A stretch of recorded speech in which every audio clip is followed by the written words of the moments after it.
What up, fam? Hit that like, hit that subscribe.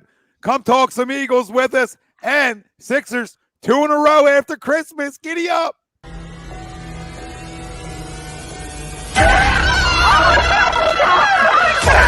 Let's go.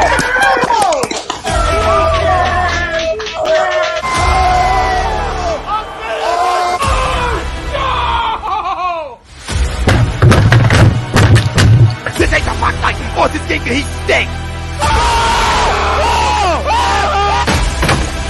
Oh shit! It's gone.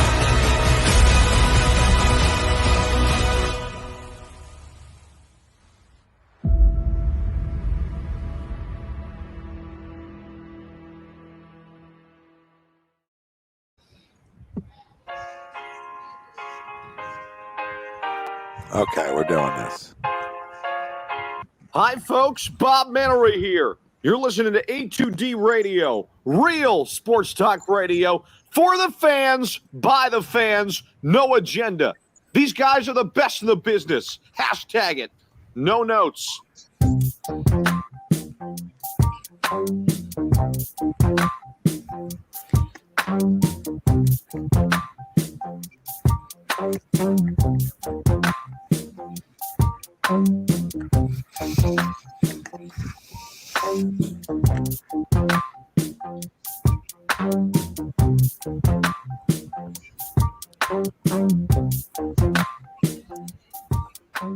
Welcome in, everybody. This is A2D Wednesday nights, only on A2D Radio. And every Wednesday night, we are brought to you by the Counseling Center and Sunrise Detox. We know many of us and our families deal with mental health and addiction issues. We're happy to support the Counseling Center and Sunrise Detox. If you need any help, reach out to our good friend Rob Lutman, 856-651-8117. No Ryan Broder tonight. Nate Moss will be in with us in about 15 minutes. We got Greg Moakovic, Noah Eaton, Frank Vespi, Ralph Delvecchio. I'm Tom Arnone, the family out there. Join us for some Eagles talk tonight because we got playoffs to talk about. Hopefully. Playoffs. Hopefully. But later on in the show, we'll get into our Sixers conversations. Winners of 2 in a row. Since Christmas, it all starts Christmas Day. Here we are. Winners of 2 in a row. Talk a little bit about them. NFL Locks of the Week. We do it weekly.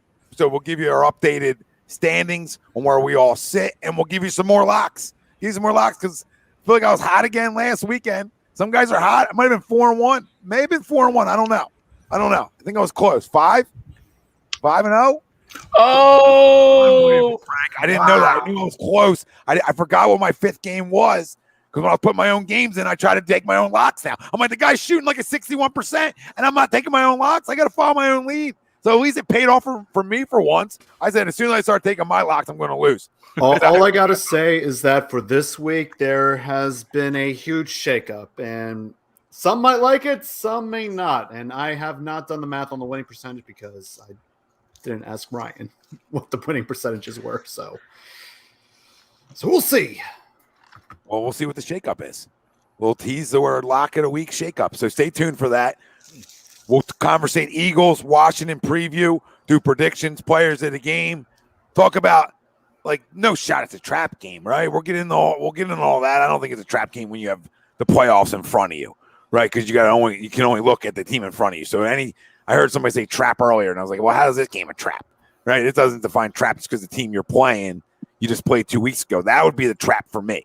The trap for me isn't who you're playing or what's ahead of you. It's you're playing a team again twice in 3 weeks. All right. That's a lot. That's a lot that you see each other now, even more. You already know what each other does. You know each other's tendencies, but you just saw each other. And that's always, to me, like a little scary. That's my only scariness when I look at this football game. But we're going to dive into it deeper, and everything ties into our poll question, brought to you by Manscaped. And you can get 20% off and free shipping with the code A2D at manscaped.com. Unlock your confidence. Always use the right tools for the job with Manscaped. And listen, our next A2D member, I think I'm going to do is our next. We'll discuss. We'll discuss exactly what I'm going to do. But I got a little gift. I got the lawnmower 4.0 here. All right, for somebody lucky. For somebody lucky, we'll decide. We'll decide how we work that out. But go get yourself a lawnmower. All right, go get yourself a weed whacker, the ball deodorant, foot spray, body wash. What don't they have for you? over at Manscaped. And I might even say the next person who uses the code and sends it to our inbox might get it. Right? Next person who uses the code A2D at Manscaped and gets 20% off. Use the code, screenshot it over. Those people that use the code tonight, you use the code tonight, you send this over to show us proof that you use their code, right in our inbox, and you get in the running. You're in the running for the lawnmower. How about that? Tonight, code's got to be used. Poll question. The Eagles will finish the season with 10 wins. Do you agree or disagree? Let us know. Facebook, YouTube, Twitter, Twitch. That's where we're live. Everywhere you get your podcasts, we're there as well. Pound the like. Hit the subscribe. Fucking download shit. Do everything you can do. Right? Anything you do. You can share it. Hit a share button. I think it depends. Like, if they... The only way I think they don't get the 10 wins is if they clinch this week, right? And maybe have nothing to play for week 18. That's how I can see them not getting the 10 wins. Because I think if they win Sunday, they're getting the 10 wins. Right? Because I think they win that game, week 18 game versus the Cowboys at home if it's to get them in. If it's to get them in, I think they win that football game. Right now, if they clinch this weekend, which is a very good possibility, with what all you need to go. Very good. Yeah, very good. Very good. So, to me, like, okay, you win there, then I know I won't have them getting the 10 wins, right? Because they don't have to, right? I think we can all agree on that one, that would just be the asterisk into here. All things being equal and they don't clinch, they win but don't clinch Sunday, then I think they win 10 games. But either way, I think they're getting into the playoffs. But this is a big one Sunday, and we're going to get more into it with our score predictions, all that fun stuff. But this is a big one Sunday that, and again, I don't want to use the word overlook, because that's a bad word, but you just played a team. So it's easy to not overlook them, but it's easy to say, well, listen, we were down 10-0. We came back and whooped their ass, per se, right? And it's easy to not talk about those things, but if they can stay the course and know what's in front of them, they better be a playoff team. They better be, because any successfulness that has happened this year with a first-year head coach, a first-year starting quarterback, right? All this success, per se, that's happened over the last, say, 6 weeks, okay, is all for nothing if this football team doesn't make the playoffs. Because we talked about success on another show, right? And it's like, no, if you don't get in at this point, when you control your own destiny now you control it. Nobody else controls it for you. You go in 2 in a row. You're in a very good spot. Very good spot right now. So everything that we've seen over the last X amount of weeks, I have no reason not to believe that, besides obviously the Giants hiccup, that we don't go down the FedEx Field and take care of business Sunday. And if we need week 18 versus Dallas Cowboys, I know how good they are. I get it. But if you needed to get in, I think we win that game. And I don't think that's an easy game. Right, that's a game where you got to dictate how you're going to play in the playoffs, right? Like, you got to dictate how this game's going to go, right? Was it pounding the football, keeping them off the field? So there are things that you look for, and there are the things that we looked for when we talked about this team possibly being a playoff team before the season started. They had to do these things right? Had to run the football, had to get off the field on third down, had to take the football away, and overall had to stay healthy, right? In a lot of spots. Which didn't early on, like Brandon Graham out, didn't help us, right? Then you lose Brandon Brooks. So you lose some of these guys. You lost some offensive line. But overall, you've been a pretty healthy group outside of Miles getting hurt every other week. So I think they get the 10 wins if necessary. And I think that's my only caveat to this poll question, if necessary. Because if they win and clinch, they probably won't play anybody week 18, would be my guess. And if they do, it's only for like a quarter or so, right? Yeah. So tell me what you guys think, family out there. Did they get the 10 wins? And this 10 wins, we can put a little caveat in here. This 10 wins, this not getting the 10 wins, do they still get in?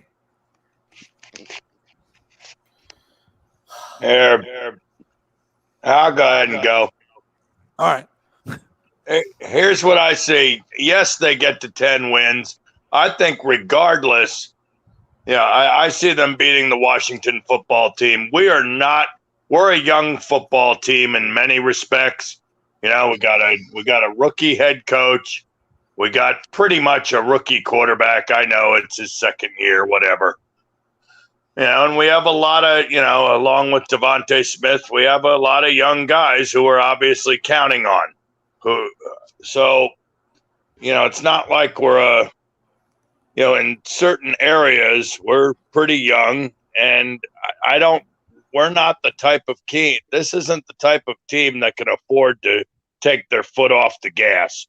And even if they clinch on Sunday, I still think you play the starters for at minimum a half, maybe even 3/4 of the game against Dallas in Week 18.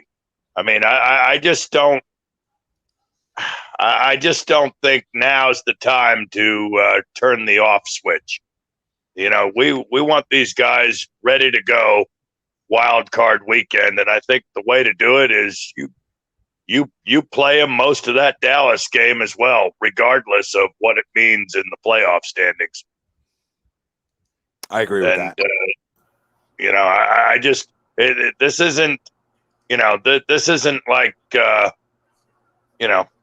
say this isn't the McNabb era when we had that TO team when we had the number 1 seed locked up and we were 13-1 heading into the last 2 games of the year. Way back, back in 2004. This isn't that type of team, and I think they could use all the good reps they can get. And we saw in the first half against the Giants. Hold on, real quick though. We can't be overlooking anybody. Hold on. I feel like he can't hear because there's nothing plugged into his ears. So we tried talking. I was talking, he hear you. But hold on. But a quarterback has a bad ankle. Per se, that ankle's not 100% healthy, right? That's on a week. That's on a week to let him sit down when that's the most important asset of his skill set. If you're trying to go steal a game, right? If you're trying to go steal a game on the road, you're going to need his legs to help you. Let's not run from that. So would that not be a smart guy to sit down? Like I'm just thinking we got to go beat Washington first, but right, well, that's not a smart guy to sit down. You know what that's going to cause, though. I mean, if the other guy comes out and plays well, but that's organizationally, Greg, I can't care about that. Your ass up, Greg. Organizationally, I can't care about that though. Like, no, I completely agree with you. But I hear you. But you know, there's fan base. Oh, I know all that. I don't hear you, Greg. I usually agree. We and you are in the same wavelength, but I don't hear you, Greg. Sorry, no, go ahead. I just wanted to say that. What's up, fellas? I just Let's think. go. I just What think. up, brother? I mean. Let's face it. Yes, we've played much better football over the last 5 or 6 weeks, and we recovered from the dreadful 2-5 start. But let's face it, even in a lot of our recent W's here, we didn't play 4 quarters of football. I mean, in that Giant game, we looked nothing short of awful in that first half. And I just think you got to play your starters the rest of the way here, or at least as many of them as you can. I mean, sure, if there's a spot in the second half of that Dallas game and, it's meaningless in the standings, okay, maybe you pull Hurts in the second half. But I would at least play him for a half that in Week 18. And, of course, obviously, that's provided that we beat Washington. I mean, look, don't get me wrong. I know Washington has looked like a train wreck recently. And COVID ruined their season, and I know the guys were fighting on the sideline, but it is a divisional game, and they're getting paid too, and they're gonna show up. Oh yeah, I mean, I just think we better be in the mindset of it's going to be a four quarter fight, and we better be ready to play because and especially if they're going to have their starting quarterback back. Right. Well. I guarantee you, if we play the way we did in the first half against the Giants, against Washington, we could get saddled with an L. What do you mean saddle? Like blown out? No, like saddled with an L, not blown out, but we could get upset by Washington if we repeat that same first half performance that we had against the Giants. So here's to hoping we show up down there ready to play 4 quarters of football. And if we come out strong and ready to go, I think we handle Washington easily. But if we start getting sloppy and turning the football over and looking like we did in the first half of that Giant game, we could be in for a fight that we don't want to be in for. Yeah, either way, I think we're in for a fight, but we're going to get to the predictions. But do you have them getting the 10 wins? Yes, yes. Did he say With all that said, to said, agree or disagree? Yeah. with all that said, yes, I agree. We are going to get to 10 wins, and I think you play these starters, both of these games, all 4 quarters, and let's go into the playoffs ready to roll here. Yeah, and everybody commenting on the poll. It's all the caveat of 10 is all that you win and don't clinch this Sunday, where you have to play Sunday and Sunday's meaningful. Other than that, I think they win 9 games because I think they clinch this weekend because it's easy to if they take care of their business.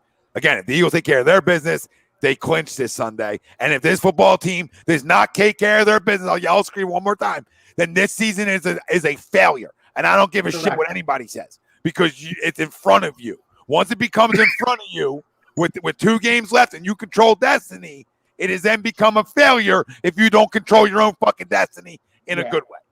It literally fell right into your lap. I mean, it's right there for you. Silver platter and all. I'll go real quick. I'll say agree as well.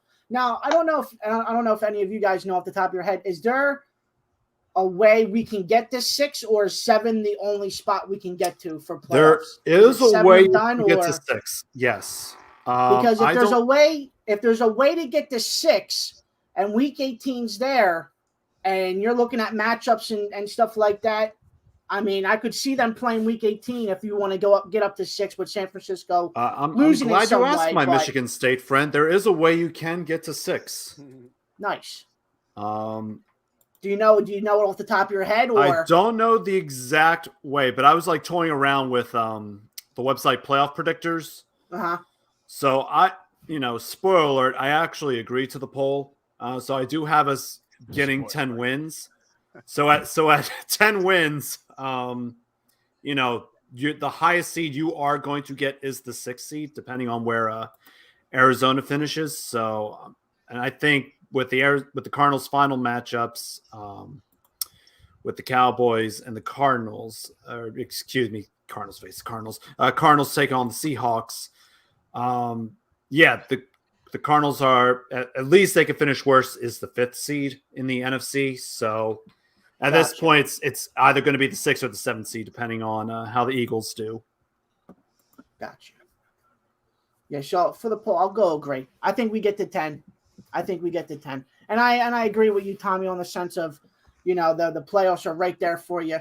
It's right there, silver plate, all wrapped up, ready for you to take it. You just got to put the bow on it. And if you go down to Washington and like what Noah said, if you have a bad first half like you did against the Giants, it might not look too good. But I think we get it done this week. All right. I would like to clinch it up early and not have to worry about week 18. Would be nice. Absolutely. Yeah, we'd all love that. Bill, I see a comment about the line. Yeah, anybody with a feel for life, like no disrespect to Nate, but anybody with a feel for life that's ever put $1 on a sport is going to look at that 3 and think it's a little weird. So, you know what I mean? Like, why is that only 3? But anybody that also understands it also know that's a Ron Rivera coach football team, right? That's got guys there that do get paid a lot of money, right? So it's not like it's a dumpster fire of a football team either. So anybody with a feel knows division, not a dumpster fire, and anybody that isn't like just green Kool-Aid can say, hey, this could be a close one. And they're getting everybody back. You're in a dogfight. Could the Eagles blow them out? Sure, I guess. Maybe, but I don't think they get blown out back-to-back weeks like that, Washington. So I think you're going to get everything they have this week. And maybe I'm wrong. And sometimes when you start going south, you go really south. So that's also possible too, right? So let's not take that out of the way. But I think anybody who looks at that line thinks it's a little strange. Of course, they can talk about it more in detail when we get to the preview of it after the poll. But I don't want to miss your comment, Bill, but I think anybody looks at that and says, yeah, that's a little off. But then understands why it is what it is. I mean, you're talking about a team that was projected to win the division. And they're getting a couple guys back, like Landon Collins will be back. He didn't play last week. There's guys on their defense that didn't play last week that are pretty important to what they do. So, listen, this isn't a boat race. This was Tom playing Dak and Zeke in fantasy last week in the semifinals to go to the championship. All right. Let me make this clear. Tom playing Zach and Zeke and Dak in the semifinals. And of course, now Dak wants to throw for 700 yards and 45 touchdowns. And, so you could smell that game coming last week. Smell it coming. All right. Go back to the poll. Nate, you want to go? Yeah, sure. Why not? What's up, everybody? What's good, man? Let's go, man. Feel a little down. Feel a little serious. I feel a little serious. Let's get that energy up a little bit, moving, man. It's tough for me, man, because I think Ralph, you were heading that way. It's all about seeding. I think you got to start looking at seeding too. I'm not really scared of Washington. And kind of chiming in what Tom was saying too about everything that's going on. Yeah, they're getting guys back, but I'm more looking at us. We're down our two starting, I guess, 1A, 1B in terms of our running backs. So that's why that line is kind of sitting there, in my opinion. One, it's a division game. One, it's a Ron Rivera coach team, like Tom was saying. Two, they're getting healthy. They're getting some guys back, and then they're getting their starting quarterback back. But there's been kind of controversy because I think Rivera said that Kyle Allen might play too. So we don't really know is he all the way back or not? Or is Heinicke all the way back? We haven't seen anybody really balled out either for coming back from COVID either. Somebody got COVID and they came back the next week and they had a crazy game. I haven't seen that yet, so I'm watching that too. But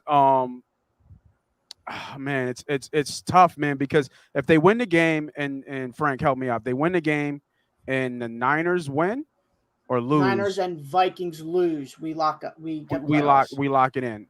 Well, and the Niners don't matter. I don't know why the Niners game even matters. Yeah, I don't know why, but that's what I don't know why. I don't know. I think it has to do with the tiebreak, if I recall correctly.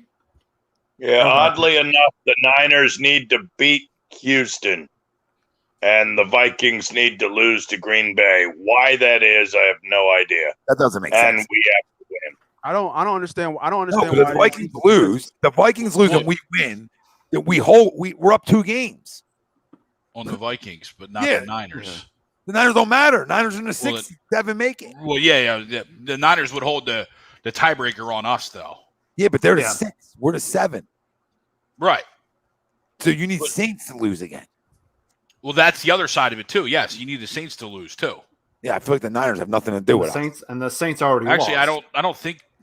Yeah, the Saints are now. We hold the tiebreaker over the Saints, so I don't think they matter much anymore. Yeah, but aren't we already up a game on the Vikings? Sorry, aren't we already up a game on the Vikings? Go ahead. Right? So if we're already up a game on the Vikings and we win and they lose, now we're up 2 games with 1 game to go. That should be a wrap. Yeah, why do the Niners matter? The Niners matter. I have no idea. All the playoff scenarios I've seen out there. Did the Vikings beat the Niners? What was that? That matters for okay. The Vikings did not play the Niners at all this season. Okay. Yeah, they did. They played them in November. They lost.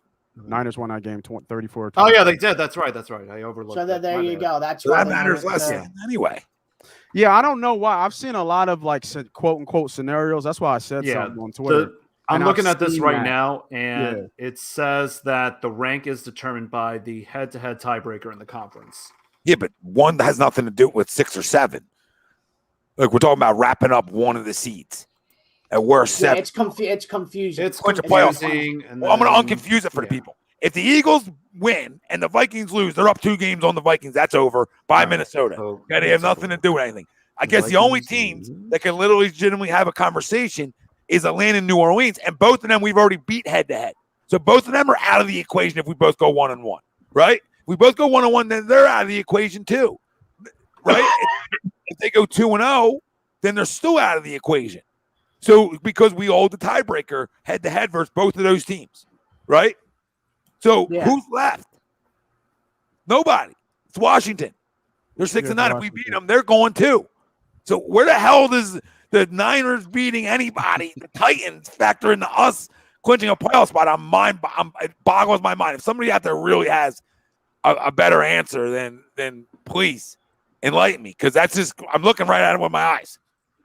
Unless I'm missing something gigantic. Did 7 teams not make the playoffs now? So what I'm looking at, and I'm just looking at the schedule to put it all together, is that if the Niners lose, then it would automatically give us the playoff spot. And if we win, because the Niners would drop to 8-8, we would drop 9-7, and at worst, we would be 9-8, and at best, the Niners would be what 9-8, and I'm assuming we would have the better inner division record, even though they beat us early in the year. Is what I'm thinking. Who's tying? Omar, who's tying? How's it a 3-team tie? Where's the three teams? Yeah, the third. There's no third team. You're talking about one spot. There's not going to be three teams fighting for one spot, so it doesn't become a three-way tiebreaker. Yeah, I'm not sure why. I saw that. Three-team tiebreaker. Yeah, I don't know why that's in there. But I think people are overthinking it. Unless on Twitter. I'm also looking at the Cardinals schedule too. That's the other thing too. Cardinals are 10-5. But we're just talking about clinching. But we're just talking about clinching. The Cardinals already clinched, I thought. The Cardinals already clinched. As of right now, they're the 5th seed. If the playoffs started right now, they're the 5th seed. Mm-hmm. No, almost they lose against Dallas and Seattle. They'd be 10-7 too. But then their seeding would drop from 5 to 6. Yeah, Ethan, this makes the most sense. Like maybe if the Niners game only matters if Minnesota wins. Right, guys? Like that would only way that game the Niners matter to us. I'm trying to think because this is. I mean, you know to think about. Yeah, it's so messy how the tiebreakers work. Yeah, I'm not sure how that tiebreaker works. But how's there a tiebreaker if you beat some? It's head to head. Okay, that's a tiebreaker. Now, three-way tie, I get it. But there's going to be no chance of a three-way tie if the Eagles win. If the Eagles win again, even if Atlanta wins. Well, maybe. I mean, if Atlanta, New Orleans, okay, if we win one more and they win out, then that would be a three-way tie. Yeah, but then when we had the tiebreaker over them because we beat them. Yeah. Well, people are saying a three-way tie would turn into. But again, it has nothing to do with the fucking Niners. That would have nothing to do with the Niners. At best, let me see. This is a mess. At best, they can finish is 9-8. The Falcons. Yeah, I don't understand. Yeah. Oh, you know what I do understand though, guys? It's got to be record, Tommy. It's got to be they're looking at it by record for the Niners, because there's no way the Niners can get in if they go 1-1 and maybe the Vikings go 2-0. So the Vikings go. That's not happening. They got the Packers and somebody else. I know, but I'm saying if the Vikings Assuming go 9-8 and the Niners go, say 1-1, and we still go 1-1, I mean, we would still get in, so it wouldn't even matter. Yeah, I don't know. You know what does make sense though? Yeah. If the Eagles win out and get the 10 wins, none of this matters. Because guess what? We'll go back to it. They control their own destiny. All right, Nate. You got to handle your business on Sunday. I'm going to disagree to the poll. I think I think they go one. I think they split these last two. I think they go 1-1. I'm not sure which way they go. You know, you want to win in Washington, right? You want to lock it up now, but I mean, they've been on a run. What are they? 5-1 in the last 6, or something like that. So they've been on a run. So, and then I don't know, man. It's gonna be a tough game coming Washington, because I think Washington's got embarrassed twice in a row, one by us, then one by Dallas. Yep. Correct. Yep. Yeah. No, twice. Well, not twice by Dallas. They just lost to Dallas. Sometimes you don't come back from that embarrassment stink, though. You keep going that way.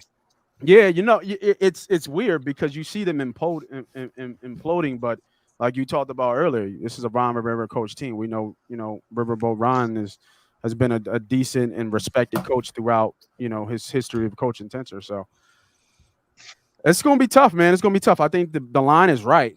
The Birds should be favored, and they should be favored, a little bit more. But with the uncertainty, you never know, man. You never know with these games, and these division games are tough, man. I mean, it was a tough game last game, even though we played well and we finished strong. It was a tough game for us, and I think Hurts turned on, and we're gonna need him to turn on in this game too. But they had a big game from Sanders last game. Sanders ran all over him, so I mean, tough game to call. But I disagree to the poll after all that bullshit I just talked about. Just filling up time, fellas. It was like Jalen at the podium giving a whole bunch of X's and O's all to say, I missed the shot. I missed it. I didn't see him. Yeah. To the poll, I'm actually going to agree to the poll. You piece of shit. No. I think they do take care of business. I think one of the things that we're all missing here too is what are you doing? Is 0-2. We're going 0-2. Great. What are you doing after all this time? I can't even play the game. Or the Washington, there's just turmoil right now. Oh my God. And then the other side of it is for a rookie head coach, the ego and the plateau to get to 10 wins, in week 18 is there, right? I mean, and I know it might not mean something after this week, but I think to that football team, to that locker room, to that head coach, to that coaching staff, 10 wins is a huge plateau in this league. It always has been, right? It's always been that measure of a good season. And I think they get there, as Nate alluded to, Washington's going to play both quarterbacks this week. It's going to be a rotation, and we say it all. Why? We say it all the time because I think they want to know what they have going forward. Yep. I was talking to a friend of mine at work who lives in the D.C. area. He's a diehard Redskins or Washington football team fan. He's done. He's fed up with the team. He knows they're playing both quarterbacks. Fans wise, they don't want to win another game because they want to see how high they can get. Now they can only get so high in the draft because of where they already are. But at this point in the season, they're done. What a bunch of losers, as Tom would say. Yeah, because normally I would agree, right? Normally I would buy into this being a trap game, right? I would buy into getting embarrassed, right? 2 times in the last 3 weeks we're playing them. They just got embarrassed by Washington. They didn't have half their defense or their quarterback, and I would buy all into it. But then after hearing they're playing both quarterbacks, they're going to both get time. And we always say when you have 2 quarterbacks, you don't even have one. So it's going to be interesting. I don't necessarily see much of an issue from Washington. It's going to come down to that Dallas game, and I think the caveat of putting a 10-win season up on the board in year 1, I think is going to push them to make that game winnable. All right, fair. Not really, because I hate when you did that, because now we'll go 0-2 somehow. Eagles 830 asked, how worried are you about the running back injuries of Howard and Sanders 1 out of 10? I'll be honest with you, and this isn't a shot at Miles. People can take this however they want to. But when we started rushing the ball the best is when he went out. So that didn't have a lot to do with him because we weren't putting it in his belly enough, all right, either previously to that. But when we started really running the football, if you guys remember, he was out already, right? So when we really put this together and really started this identity conversation, which we talked about weeks ago that we weren't there yet, right? Now we're there. Now we're at the, hey, identity, we know who you are. When we started that, he wasn't playing. He was out. Yeah. Right? So, and then he came back, and it was only a blessing to get him back because it could, can only go up from what we had talent-wise, right? So as long as Howard's back, my confidence level is still going to be a 10 on our ability to run the football. And even when he's out, with this offensive line and the way they've mauled teams, when everybody knows they're running the football, I'm still going to say my confidence level is a 10 with Boston and Kenny for a week, right? For a week. Because I think Kenny, they both give you enough burst. They're both electric enough, right? Enough to have some big chunk plays out of the backfield. But if Howard's back, I'll still have a confidence of a 10 moving forward because I know that, hey, we've already shown that we can run it with whoever's back there, right? So I'm not gonna be scared that all of a sudden we can't run it. If we were based on, like, I get it, the Titans lose Derrick Henry, and that's a different loss than Miles Sanders, with all due respect. So there's losses that kill you because, you have a good offensive line, but not a great one, and he makes you look great, right? There's that. And then there's having a great offensive line that you can almost plug and play with. Almost. I'm not going to say you can with, with every player. Nah, but I disagree. Well, then you didn't watch it. Because the proof's already there for you. So I'm not making something up. You watched it, Nate. He was out, and we pound the ball down people's throats. What did you miss? It's when it you just don't replace 115, 130 yards. You can't just say we can just plug and play. You just don't replace that. I mean, Sanders has been on a run, and I get it's a great compliment. It's a great compliment with Howard and Sanders, but you just don't think you just throw in B. Scott and that works, or Gainwell and that works. I'm not taking anything away from those guys, but it was working with Howard and Sanders, and Howard is hobbled. Like, he's not coming back 100%. You know what I mean? So it's not like we can give him the ball 20 times. I think it's going to be waves of who's got the hot hand. That would be the smart move to do. But just to think that you can replace Sanders and just do what you were doing, put some respect on Miles Sanders' name, man. What you doing over there? What you doing up top? More respect on it. 236 rush yards. The first game he was out against the Lions. Okay, and we'll just continue to scroll here. Okay, against the Chargers. You keep scrolling. You fuck. No, against the Chargers. I'm just going to tell you, against the Chargers, what do we go for against the Chargers without them? They're the worst rushing defense in the league, Tom. 176. That's back-to-back weeks. Okay, back-to-back pretty good weeks there, and we went to Denver. Pretty good rush defense, I would say. Denver, not bad. Not bad. Not a bad football team. We went for 216 without him. So what's that? 200 plus, 175 plus, another 200 plus without Miles. I'm not. Again, I started the conversation up by saying I'm not trying to disrespect the guy. I'm just saying we show we can run the football without him. I'm not saying I wouldn't want him. I'm not telling you that I'm happy he's hurt. I'm just telling you that my confidence level isn't going to change because these guys proved at some point through this year that they can carry the load while he's out. That's just factual numbers right there. Yeah, I also think we're a little discrediting how the Jordan Howard stinger. Last time Jordan Howard had a stinger, he was out for 16 weeks.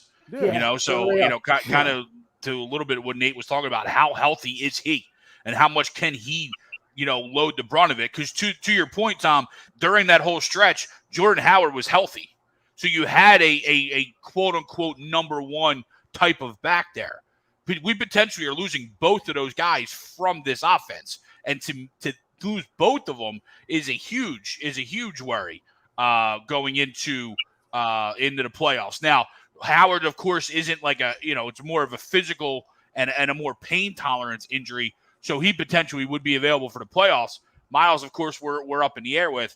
I wouldn't feel healthy going into the playoffs with Gainwell and Boston Scott. I'll tell you that much. No, and that's not what I was trying to say either, just to confirm. I'm saying for this week, I'm confident enough in them two to get the job done with this offensive line. I think this week you can get away with both of them. You know what I mean? I think you can get away with Kenny and Boston as your starting running backs this week, but going forward, you got to at least get Miles or Jordan back. Yep. You got to get one of them back. And Marvelous is right. Nate can get 80+ yards back there with Jalen at the helm, because he opens things up too in the run game. Listen, I'm not telling you. I get a bean. I get 100. They need Jordan back. They need Jordan back for me to really have confidence in the playoffs. Back there. I don't know the fuck you talking about, Marvelous Moulton. Yeah, I mean, I hear what you boys are saying, man. But I think Miles is. I mean, as much as we've been disappointed in Miles, and I think that I don't think that's not saying a knock on Miles, but we definitely been disappointed with him this year. Is that he's still a somewhat of a significant talent, and I think his talent level is out of that room. Even though Howard, scheme-wise, does better behind this offensive line, the way they run the zone with that one cut-up field makes sense. But, I mean, Sanders is still your big play guy. I don't even think Howard got over 100 yards this year. No, when did Miles have big plays, though, really?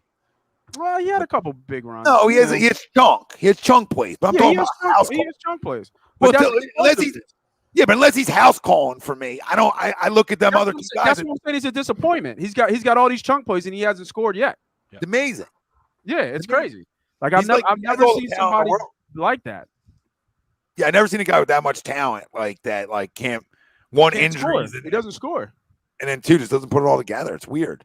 I mean, and we talk about how Hurts takes away from him from the goal line a little bit, and he does. But not all Hurts' touchdowns is from the goal line. You know what I mean? It's not all goal line touchdowns, and he's had chunk games where he's had 2 to 3 rushing touchdowns in a game.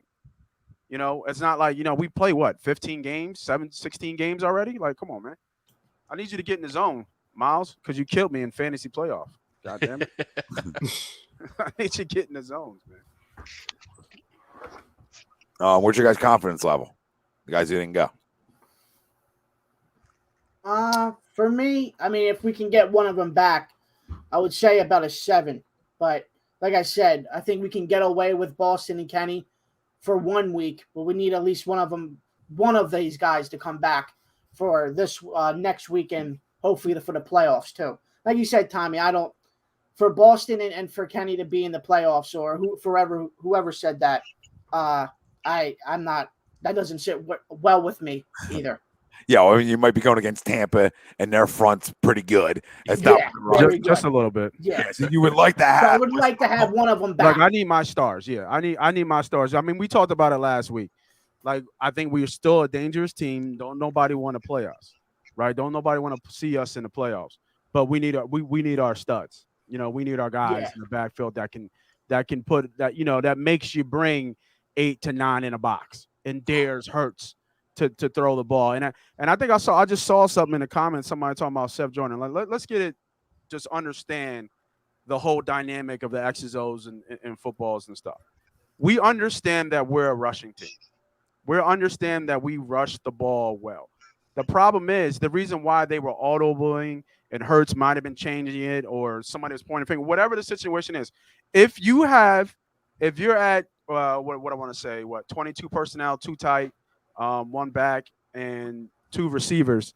If you have that look and you have literally 10 in the box, or no, it can't be 10 in the box, but 9 in the box, you're going to change to a pass play, right? That means you have one-on-one outside and in your tight ends. You're not going to run the ball. We're not that good. It's hard to say this because we're the best rushing team in the league, but I don't think we're good enough to run the ball against in a loaded box. A loaded box, exactly. Yeah. Right. It's got to be a lot of, but it's hard for me to say that because the numbers speak differently. It's weird.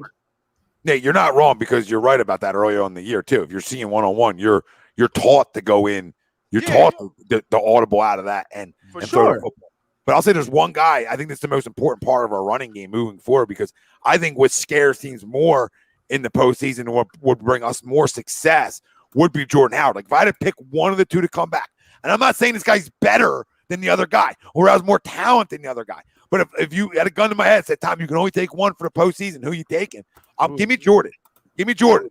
Because I got enough lightning back there with Boston and Kenny to give it a different look, right? Right? I need some thunder. I need a guy that can run through an arm tackle. I need that extra 2 yards, 3 yards, because you think about it. Oh, it's 2 or 3 yards in a game matter. They all matter. When the fourth quarter comes and it's 25 degrees outside, Tommy. It's playoff time. Ain't nobody want to tackle. There's no bullshit when they say it's a game of inches. It really is. It's a game of inches when you look at who you got more confident getting that inch. Oh man, how shit. I want to say Sanders, but I go with Howard because he's Howard. He's a smarter player, though. It should be Miles. It should be Miles. But the smarter player who makes the right read, who knows how to get upfield and read the holes better, who's not Mr. Bouncy and tries to outrun everybody, who holds onto the fucking football when you need him to hold onto the football, is Jordan Howard. He's not the explosive guy he was, right? And he's not the explosive guy that Sanders is. But it's like that old Honda. It's like Gore, right? You don't know how Frank Gore's fucking doing it, but he's still fucking doing it. You know what I mean? Yep. I'm not trying to compare Gore and Howard, on his back, but it's just that same yards. mindset. Yep. He's going to be where you want him to be, when you need him to be. He's going to protect the ball, and like you said, he's going to get you that first down. Howard's he's gonna pick up that 3rd and 2 in the middle of the fourth quarter when you need it. He'll run up in between the tackles.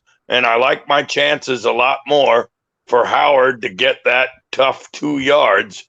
I mean, for me, Miles Sanders, for all the talent he has, and yes, he can be a game breaker at the drop of a dime, but, he's more of an east-west guy where Howard will run north-south. He'll take it in between the tackles. It's one cut and go, and where Sanders is often, he's known for just trying to hit the home run. Yeah. Frank, Greg, where do you guys stand on your confidence? I mean, as Ralph said, if you got to have one of them back. I mean, my confidence level is a 7, maybe an 8, but if you don't have any of them, I'm going to go with a 5 on this one. I do like the potential that Kenny has, and we know what Boston Scott has done in big games. When we're on the verge of playoffs. Boston Scott likes to be that the giant killer. We were facing the Giants in the playoffs. I love Boston, right? Yeah, absolutely. So I know what Boston can do. I know what the potential that Kenny Gainwell has. So I'm going to stick to a 5, maybe a 6. But if we have Howard back, 7 or an 8. I actually like Gainwell better than Scott because I think he's better behind the center. Yeah, absolutely. And that's why they took Kenny in the the 4th round of the draft this year. So, but Scott's I really like the runner of the two though. That's the thing. It's just because of the way he's built. Oh, he's a tougher runner than Miles too, though, Nate. He's a tougher runner. Boston's a tougher runner than Miles, and he's 5'5". Yeah, for sure. Because he'll put his shoulder down at least. He'll try to run through you, even though he won't. You'll pick him up. Guys are gonna pick him up. I feel like he ran somebody over last game. He does run guys over. Listen, my confidence level is going to stay high no matter who's back there. And I'm not trying to make light of it. Like if you start going and having to play Kerryon Johnson and having to play guys off your practice squad, then it's a different conversation. Okay, then it's a different conversation. But Boston's proven to me that he can run enough in this league, right? And Kenny in spots has shown me enough to be that the second guy if necessary. Right, not like I don't have a ton of confidence in him, but he's a young back, and I feel like he's only going to get better. But this offensive line is the difference maker for me. That's why I believe in our ability to run. And then Jalen's not just him running with it, because we talk about it, Greg, that we really don't count his legs in the rushing yards as a team, but it still opens up space. And I think you got two guys that right there when they find the hole, they're going to go right. They're not going to try to count. You don't count Hurts as rushing? No, like I don't like. I'm more looking like, okay, how many did my running backs have today? Like I don't want to say I don't count it because it counts, but I don't like count it into my overall rushing attack. Like I understand it's part of it. I understand it's part of it. I don't discount it as much as Greg does, but like I'm just making that point because we talk about. I like that. Throw that shit on Greg. Yeah, I'm more like I look for ideas, for how effective our running backs are, right? You I know just want to make sure I'm not rushing for 200 and 180 for my quarterback. Right, because Jalen has the ability to absolutely be a weapon, but he also has an ability, as he did for a lot of the early games, to skew those numbers to look like we're a better rushing team than we really were. So that's where I kind of take it out of to see, hey, how dangerous are we still putting it in the belly, in true running situations. My confidence level in the next 2 games is fine because I don't really I actually like the thought of having Boston and Kenny get some reps these next 2 games because it's going to allow them to prepare for potentially an increase in reps in the playoffs. Going playoffs, if we're out both, obviously it dips. But I'm going to still say 7 just because, of what we kind of all have been talking about, the offensive line being that key factor there. And for the most part, they're healthy. Or if they're not healthy, the guys that are filling in are just as experienced at this point in the season. It's not like we're plugging in brand new guys when you look at the likes of Nate Herbig and stuff like that. Oh, absolutely. But do you guys still think we can run the ball well with Boston and Kenny back there? Yes. For the next 2 weeks, yes. Not in the playoffs. Not in the playoffs, though. I think you can run it enough with them, too. I think you're going to have to lean on Jalen more in the playoffs to get some of those bulk plays in the run. I don't agree with that. I don't think so. Has Scott played in the playoffs? Have we been in the playoffs with Scott? Yes. Okay, so that's good. He's got some playoff experience. So Kenny got a lot of touches at Memphis, so it's not like he's a guy that isn't experienced. He's still a rook, though, bro. Yeah, but rookie running backs aren't the same as other running backs. If he can pass protect, enough, he's fine. Right? That's the difference maker. When you talk about rookie running backs, it's not like can you hit your hole? It's can you pass protection, right? So that's my biggest concern when you're rookie running backs. But we run the ball so much, I don't really give a fuck about your pass protection, right? Because I got a quarterback that can make moves himself. So that's my only reason why I'm like, okay, I can deal with a young running back in that situation. But listen, we're splitting hairs here because we all agree we're better and we're going to need Jordan Howard or Miles in the playoffs. One of the two, preferably Jordan, and some power and a veteran there. But either way, both of these guys, like, I look at it as fresh legs too, right? And sometimes fresh legs this time of year is better, right? Sometimes in fresh legs that is go, we out, and the linebacker's a little gimpy. It's been a long 17 weeks, right? And then a guy like Kenny takes one house, right? So I mean, Boston's got some fresh legs, though. I'll tell you that. He looks quick. Yeah, Boston and Kenny. I mean, how many carries did they both really had, Nate, and guys throughout the course of the year? Not many. And they're both. Boston's more of a quick, and Kenny's more explosive to me. And that's not taking anything away from Boston. Boston's just quicker to me, right? And Kenny, I think, has more home run ability. And I think if you put it in his belly a few more times, and there's some space, I think Kenny's the guy that can take it to the house. I mean, he's shown us his explosiveness, but again, he hasn't had a ton of carries to get there. And Greg's right; these next 2 weeks are important for these guys to get touches and to get involved in this offense and get themselves ready. Because either way, with Jordan back or Miles back, they're gonna be needed in the postseason. Period. So. Yeah. And the one thing also, too, we talk about how, effective we are running the team as a whole. Unless we get past the potential first round, all those potential sites are either dome or warm places sites. So it's not like we're going to be playing in cold weather until potential you get to Green Bay, right? You're looking at Tampa is going to be obviously Florida. Dallas is a dome. And the Rams are out in L.A., right? Because I was thinking the Cardinals, but they're a dome and they're going to be the 5th seed. So that first round of playoff is going to be Rams are in a dome now too. Yeah, it's going to be a very mild setting. So the cold isn't going to play potentially a factor until the second round. Potentially. I don't think we want cold. I mean, you can say running the football we want cold, but with Jalen, right? Like I don't need the elements. Right, I don't need the gust winds, right? I don't need. No, I don't necessarily want it either. But we all say like, oh, we want to punish teams and stuff like that. Like they're going to be sitting there in I can punish you weather. Yeah. I can punish you anywhere. I can't throw the ball anywhere though, right? You know what I mean? I don't. You know that. Not you. Us. Like yeah, you get a wind gust in Lambeau. You get a wind gust in Lambeau, boys. Rasul Douglas running the other way. Multiple times. Yeah, and I'm not sure. I don't know if we're in Lambeau. I hope the wind's blowing 50 miles an hour and the temperature's 2 degrees. Then maybe Rodgers will have a little bit of a difficult time. Q, we're going to talk about this next week. Once we clinch, right, then I'll talk about. I can't even answer that because I'm scared if I answer who I want in the first round that we'll lose this week, and we're going to get into our predictions for this week. Offensive, defensive player of the game. Remember, if you use promo code, and this is going to be brought to you by Manscaped again, and you get 20% off and free shipping with the code A2D at manscaped.com. Unlock your confidence. Always use the right tools for a job with Manscaped. Listen, I got the Lawnmower 4.0. All right, right here. Packaged up for the next, listen, what we talked about earlier on. We're going to you use the promo code, screenshot it tonight, send it to our A2D socials, right, so we can see it. And you get into the lawnmower sweepstakes. All right? That's how you get yourself right in the lawnmower sweepstakes tonight. What a great fucking name, the lawnmower.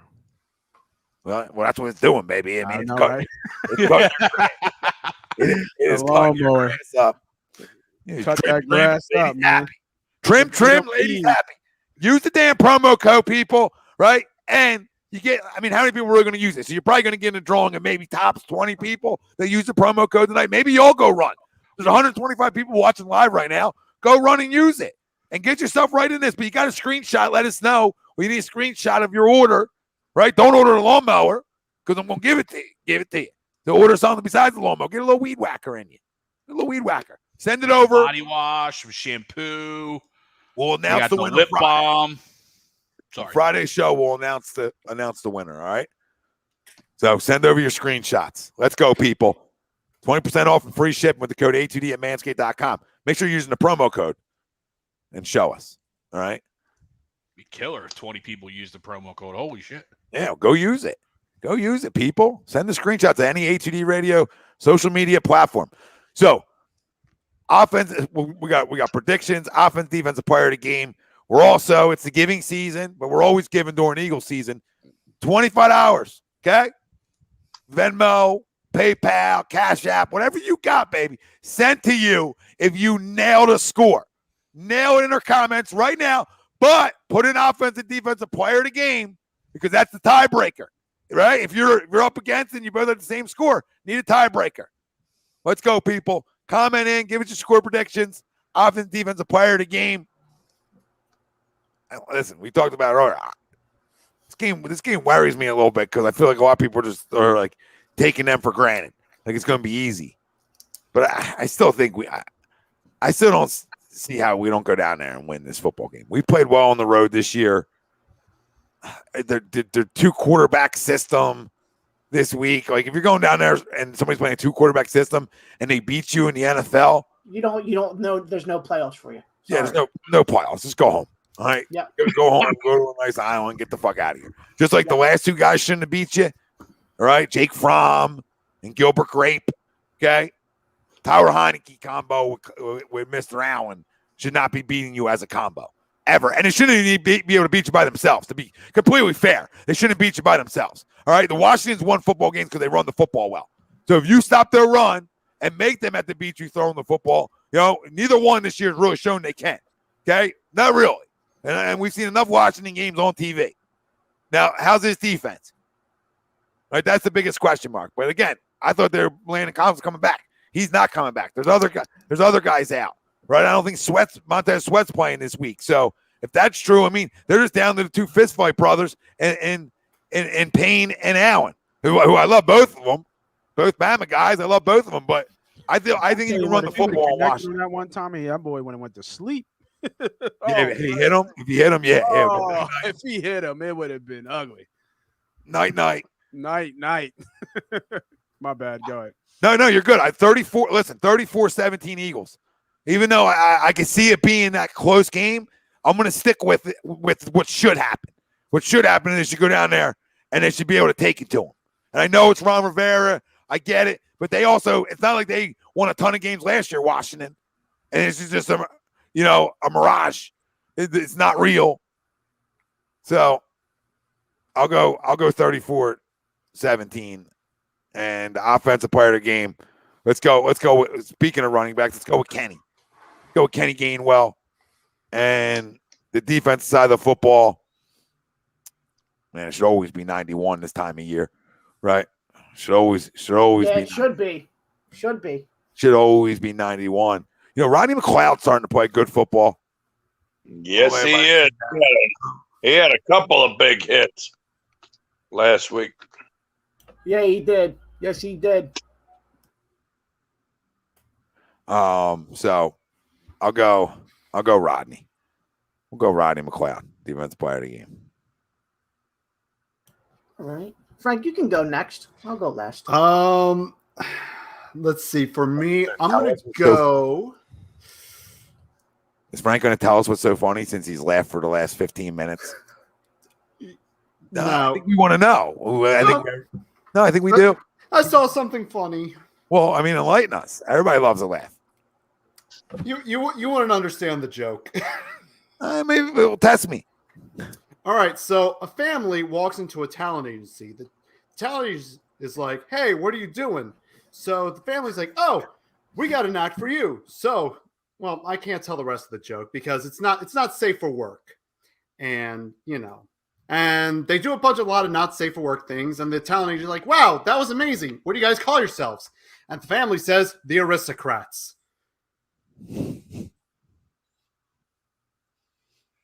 I got the Eagles winning 30-13.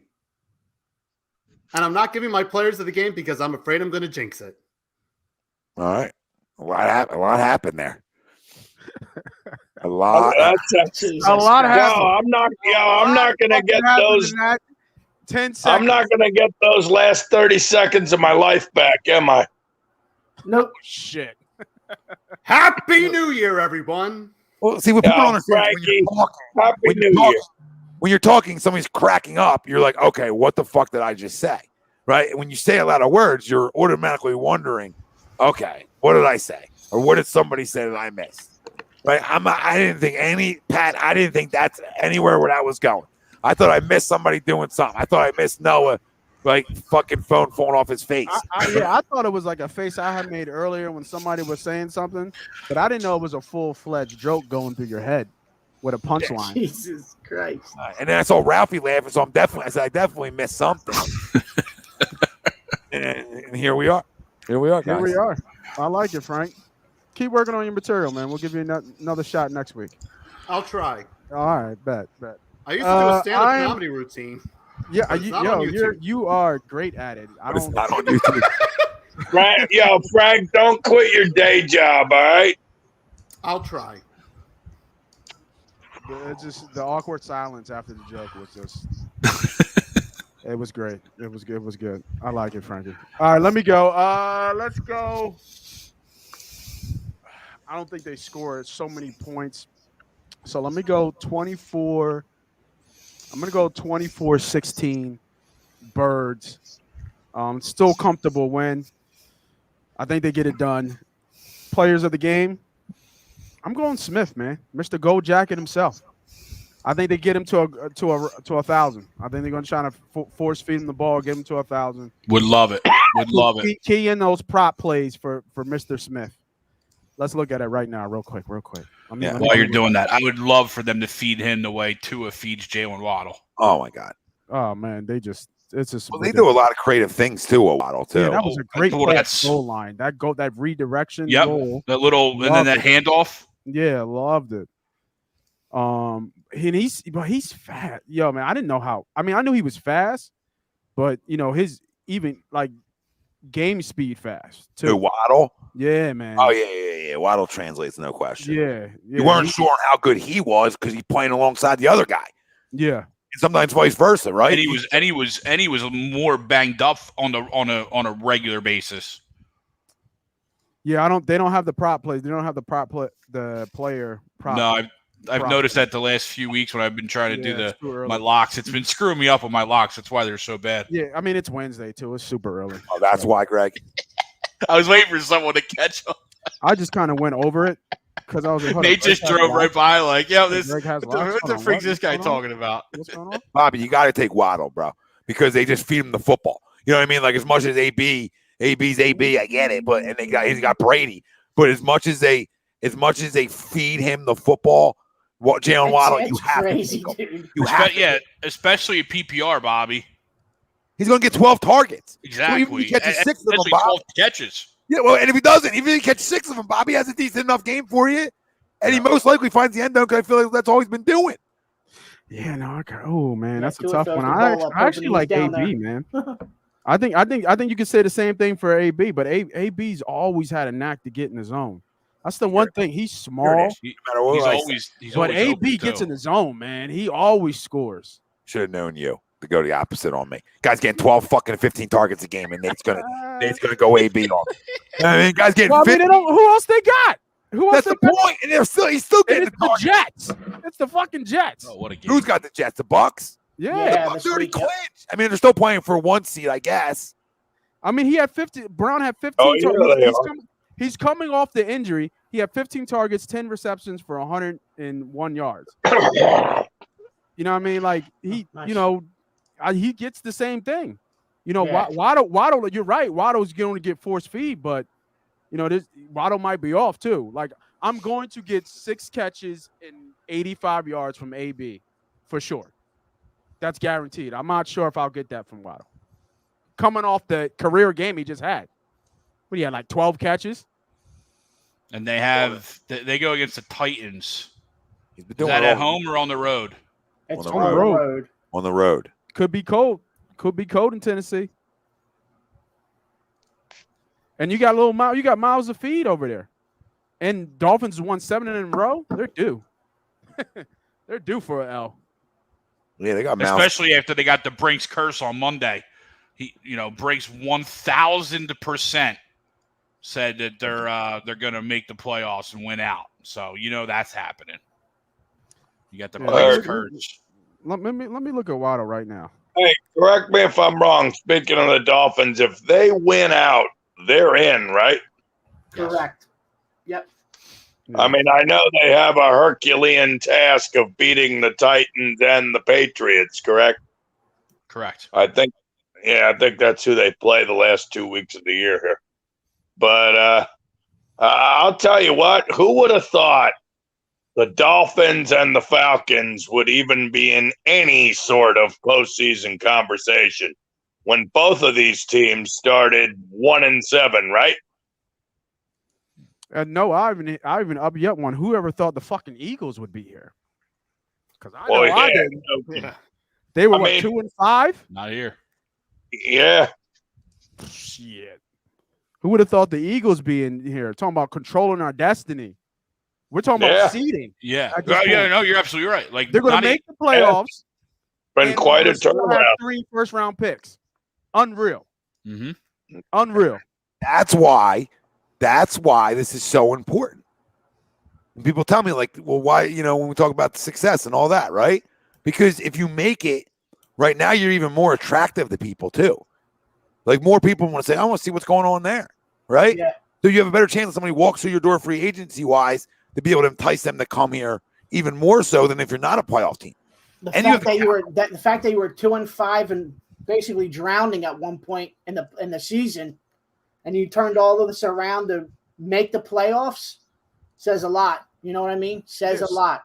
Right. Very enticing to players in free agency. And it absolutely is. Dumbass was talking about Flacco playing. Like, I don't know who the fuck said that. You can't go feel for the Jets. On this fucking platform and show was like, yo, don't be surprised if Joe Flacco plays. Don't be surprised. Yeah. Well, don't be surprised at this either. They won't use 3 first-round picks next year. Nope. They'll set themselves up for the year after to have 2, and they'll continue to try to do that for themselves in case they need to go to the quarterback well. So just be prepared for only having 2. And money-wise, I've said that from day one. Money-wise, they won't have 3 guys come off the books in the same year, especially first-round money. Absolutely not. They'll go and take 2 this year. You can book that. They're definitely not using 3. But, hey, 2 when you're a playoff team is a pretty good feel to have, right? Yeah. 2 impactful players hopefully coming in, right, in training camps is a fun thing. And then a lot of money to work with. $50 million fucking dollars for Howie to go spend around. Spend around, Howie, all right? Because now, not only coming after a playoff year, when you have that money, we'll get back to predictions in a second. You have that money and you have the draft capital, right? You're not just talking about being a playoff team the following year. You're talking about going and trying to compete for an NFC title game. Your expectations jump up. You understand? I'm not talking about Super Bowl. I'm talking about your expectations now take another jump because of the draft and because of the money. Now you better go take the next step. And the next step is wherever this step ends, right? So if this step ends on a one and done, right, then your step next year is you better go win a playoff game at least, right? You better show some growth. Mm-hmm. And if you win a playoff game, then obviously your expectations the following year are even higher. Because then you think, okay, well, we had pieces, we're even better. But either way, I think next year, if you make the playoffs this year, next year, your expectations are NFC title game. They just are. I'm not telling you you're going to win it. I'm just telling you your expectations with the amount of money and the amount of players you're going to bring in. I mean, goodness gracious, and then we're not being fair at all if we don't take that jump from a rookie head coach and a first-year quarterback. If we don't say, oh, right, you exceed expectations year 1 together, well, then you better even get better year 2. You would expect that. So I'm excited for the future. The schedule is going to get much tougher next year, too. Well, fuck the schedule. You play who's on your schedule. But I agree with you. It's easier to play tomato cans. I mean, we started 2-5 for a reason. We had to play Pat Mahomes. You know what I mean? Tom Brady. And now we're playing the likes of Jake Fromm. I mean, don't get me wrong. Credit our coaches. Credit this team for improving throughout the year, taking advantage of the schedule as it softened in the second half of the season. But let's make no mistake, going up against Jake from State Farm versus going up against Tom Brady earlier in the year. These are two different animals, obviously. And, well, we saw the results, of course. Yeah, but you can't make that statement now, though, when you have a team playing good football. You're 100% right. But, like, we're a different team than we were those weeks, too, to be fair. And I'm right with you. We haven't beaten a quarterback that I'm like, okay, that showed me we can win a postseason game, right? I'm not there. But I also can't say we won't or we can't, because guess what? When you're winners of 5 or 6 and you're playing the type of football they're playing, this second half, and if they go win 2 more football games, right, then listen, I mean, there's not many teams hotter than you for me to say, hey, you can't go beat somebody in the playoffs because you learn how to win games. Regardless on who they're against, you as a younger team, you're learning how to win at this level. Either way, guys are putting on shoulder pads and cleats and the helmet, right? Everybody's putting them on. So you're getting paid to put it on. Now, Jake Fromm, poor example, but is Miami looking at their Saints win as being, well, you didn't play anybody because Ian Book, maybe but they made him uncomfortable, right? They fooled him. They made him uncomfortable, right? They pressured him the entire game to not let him ever get comfortable. So Ian Book could easily come throw for 250 and Kamara go off against you, right? And you lose that game just as easy as you win it because it's the league. It's crazy. Jake Fromm beats us, right? He should never beat us, or should Gilbert Grape. But guess what? Both teams had leads. Yeah. Both football teams had leads. So, you could have easily just kept that momentum going and lost those games as well as you won them. So, I can't, to me, I'm never, nothing you are, Noah, but like people, they hate, the Eagles haters are always like, well, you didn't play anybody. Okay. You still got to win the fucking football game. You could easily lost that Jets game. You didn't play anybody. Okay. You could have lost it and you won it. You could have lost. You were down 10-0. Don't get me wrong. In many areas, I've seen a lot of improvement over the second half of the year. But, I'm taking a little bit with a grain of salt, given some of the piss poor quarterbacks that our opponents have trotted out there. Fuck your salt, Noah. Go fuck your salt. Stop putting the salt on shit.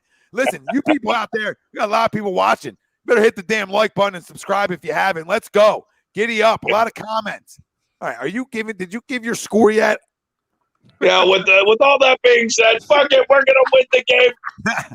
We're gonna win the game 42-7. The WFTs are gonna be saying WTF.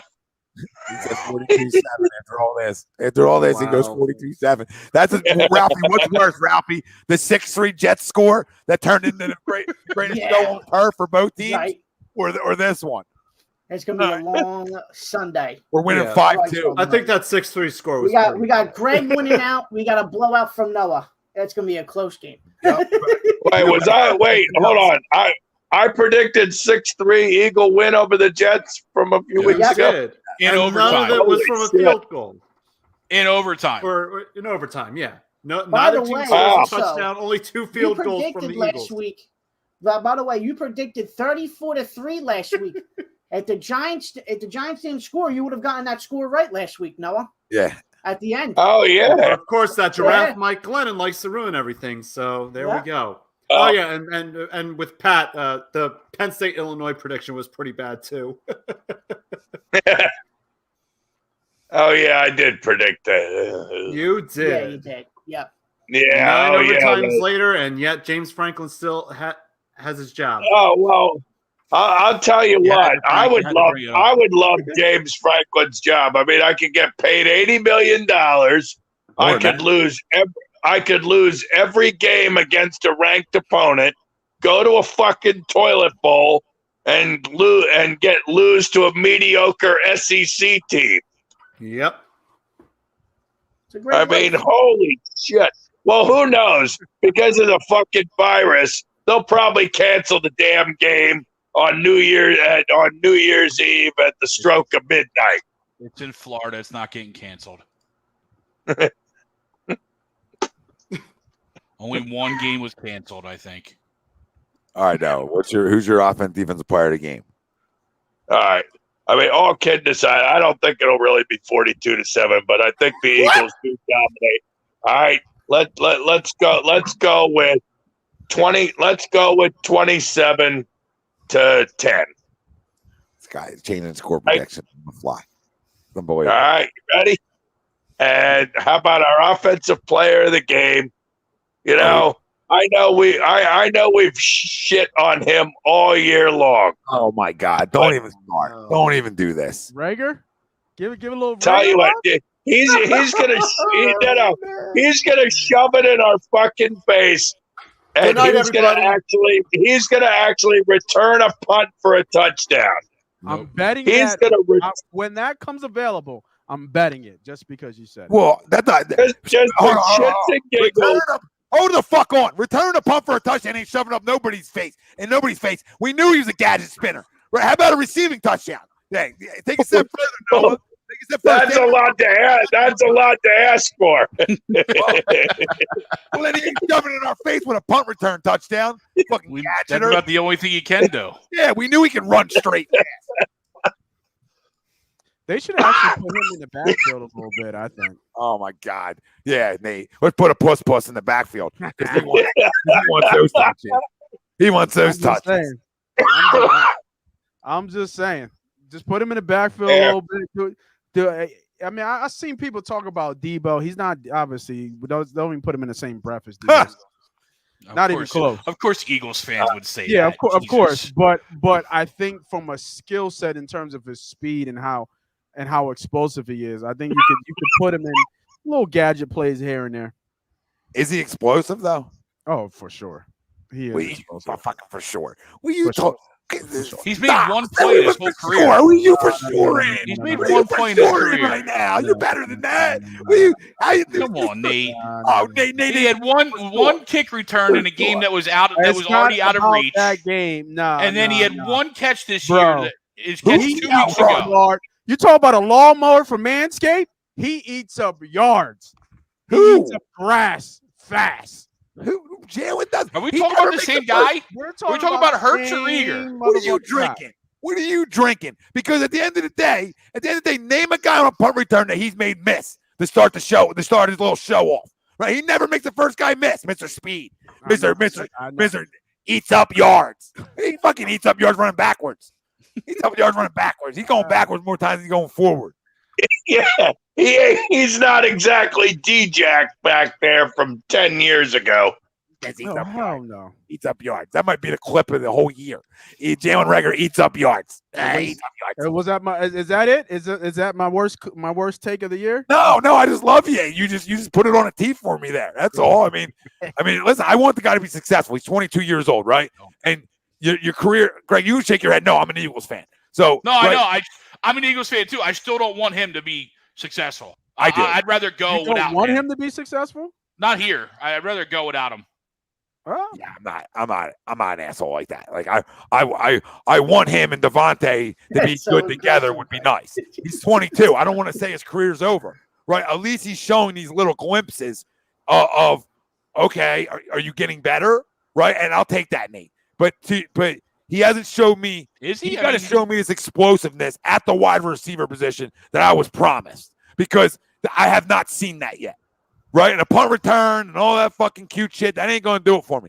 I was promised explosiveness from him. I need to see it. I see little flashes of it every once in a great while. I'm never going to tell you he doesn't flash at times if you take off your hater glasses, right? But and that's what I'm saying. The flashes tells me that there is some they don't know how to use them yet. No. You're not allowed to say that, because last year I was told this. Because last year I was told the same fucking thing about not being able to use it. So nobody in the country but Gary Patterson, who never told Howie that if you don't get him involved, he becomes disinterested. So that right there proves he should never win in the first fucking round. Pussy. Not you, Nate. Jalen. Pussy. What do you mean you're not engaged? Then you drop balls? Because that's what Gary Patterson said about him. Right at TCU.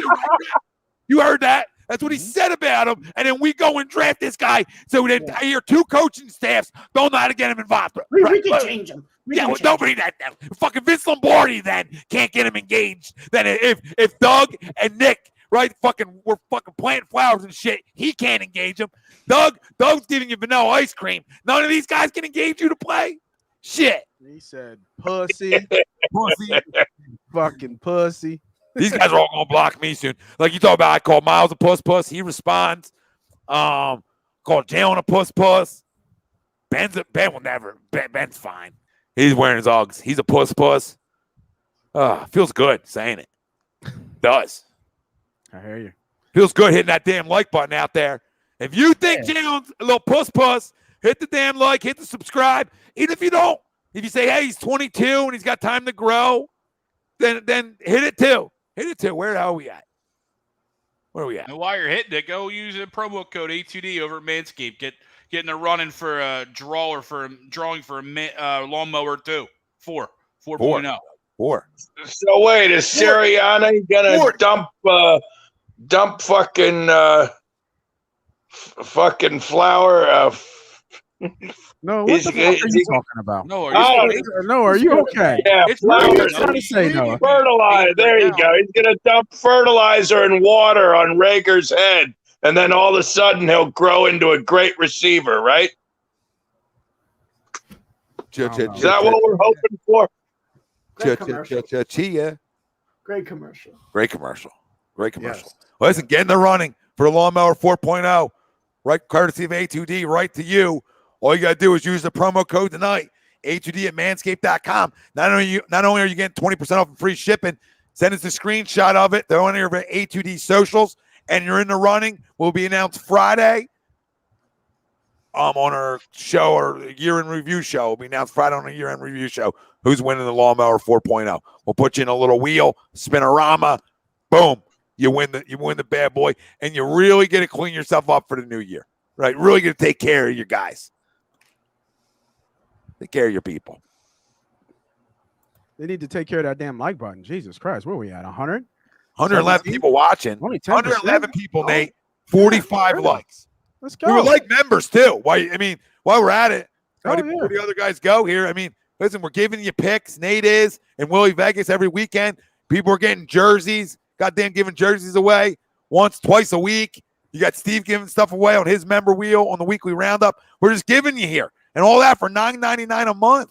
$9.99 a month. We're just asking for likes too. Yeah, we don't give a shit. You don't want to become a member? Fine, just pound the subscribe then. Hit the like. Stay with us then. Stick around. Right? Take your coat off. Can we put your coat in the other room for you? Here, give me your coat. Can I take your coat off and put it in the other room for you? Yeah, pull up to the bar. We'll pour you a beer. Stay a while. Sit around. Well, Greg, that's the holiday season, right? Can I take your coat? Can I take your coat? It'll be in the other room. It's right there. And then the awkward of asking for your coat at the end of the night, especially if you're trying to do the Irish goodbye. You know what I mean? You're like, oh, where's the coat room at? Where's the coat room at? Let me go find my coat. Then you start sifting through. Oh, wait, I shouldn't tell everybody that. Oh, why you sifting through pockets? Greg, you are a fucking holiday season. Jesus Christ. You guys going through asshole. Holiday season, guys fucking go. Like rubbling through pockets. Oh, what do you go through all the coats looking for a flask or what? Yeah. No, I was just joking. I'm gonna go. Keezy, thanks, brother. Thank you. You're the best, brother. $10 super chat. Holiday cheer. I like that. On top of being a member already. Oh, it's the best. Yeah. We need a joke from everyone here tonight. Frank already used his. Great show, guys, as always. I got a better one. We need a joke from everyone. I Frank, got a you better do. one. Frank, you do one for me. Can you make one up for me? I'm not good at telling jokes. I'm good at conversations. Yeah, I'm not a joker. Yeah, I'm like if it comes out, something comes out. It comes out natural. 24-17 Washington. What? What a great joke, Greg. Not a joke, Greg. Hey, that was his score prediction. That's real. 24-17 Washington. Yeah, I know you're being fucking real. Trap game. Earlier you said we're gonna win 10 games. Yeah. I have to combat that, Noah. I'm playing the game, Noah. Oh my God. This is a trap game for us, Gregory. I don't think so. I'm just using this to publicly say Washington's going to win. Yeah, he's trying to bail himself out here. Yeah. I normally this is that scenario you normally would buy into not necessarily a trap game, but just a tough game. But with them playing two quarterbacks, I really don't think Washington really is going to give us much trouble. I just can't pick the Eagles to win in score predictions. I hear you.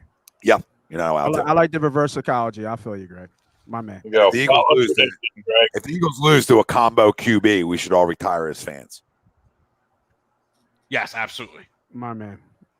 Yeah, if the Eagles lose this game, I'll drive Sirianni to the airport. That's not even a long drive. I mean, at least get him somewhere. You know, if you're going to drive somebody, you got to make it worth it. I mean, you're willing to get a guy a ride to the fucking airport. Fucking, you know what I mean? That's not asking why anybody can get him to the airport. You know, who's going to get him to North Dakota? You know? Oh, God.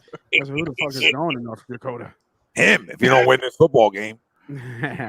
This is the biggest game. We'll talk about this after you guys get predictions, but, I want to hear how important this game is, and we're going to get in a little, 1 out of 10 importance for the future of two guys that are part of this football team. But finish off your scores. Greg, you gave yours. Yep. Who else got to go? Just me. I think it's going to be a dogfight, but I got the Eagles winning. Give me 21-17 for the Eagles. All right. Players of the game, Ralphie. Offensive player of the game is going to be Dallas Goedert. 2 touchdown catches, excuse me. He's not seen. He don't get seen. Oh my God. I'm not doing this. Ralph, don't let that nonsense stop you. Keep going. My biggest target down the red zone isn't part of the play. Sorry. It doesn't get seen. I don't know. He was almost open from Jump Street. Give me Slay for defensive player of the game. Oh, no sun in the eyes this time. Yeah, he played that off perfectly because that shit was boy. He just dropped the ball. Waiting for him to make a tweet about it when he went to the bench. Yeah, that shit was crazy. He's like, my eyes. But yo, bro, you're in the shade. Shut the fuck up. Get out of here. He was in the shadow. Bro, it's dark out. It's dark out. Mm-hmm. Frank, you're up, baby. Let's go. Oh, I already gave my score. I know. I just wanted to fuck with you. All right. So we're going to go. We're going to then. That's another joke, Frank. That was my joke of the night. So what we're going to go to is we're going to talk about the importance of making the playoffs in this football game, have not only on this head coach moving forward, right, but this quarterback too.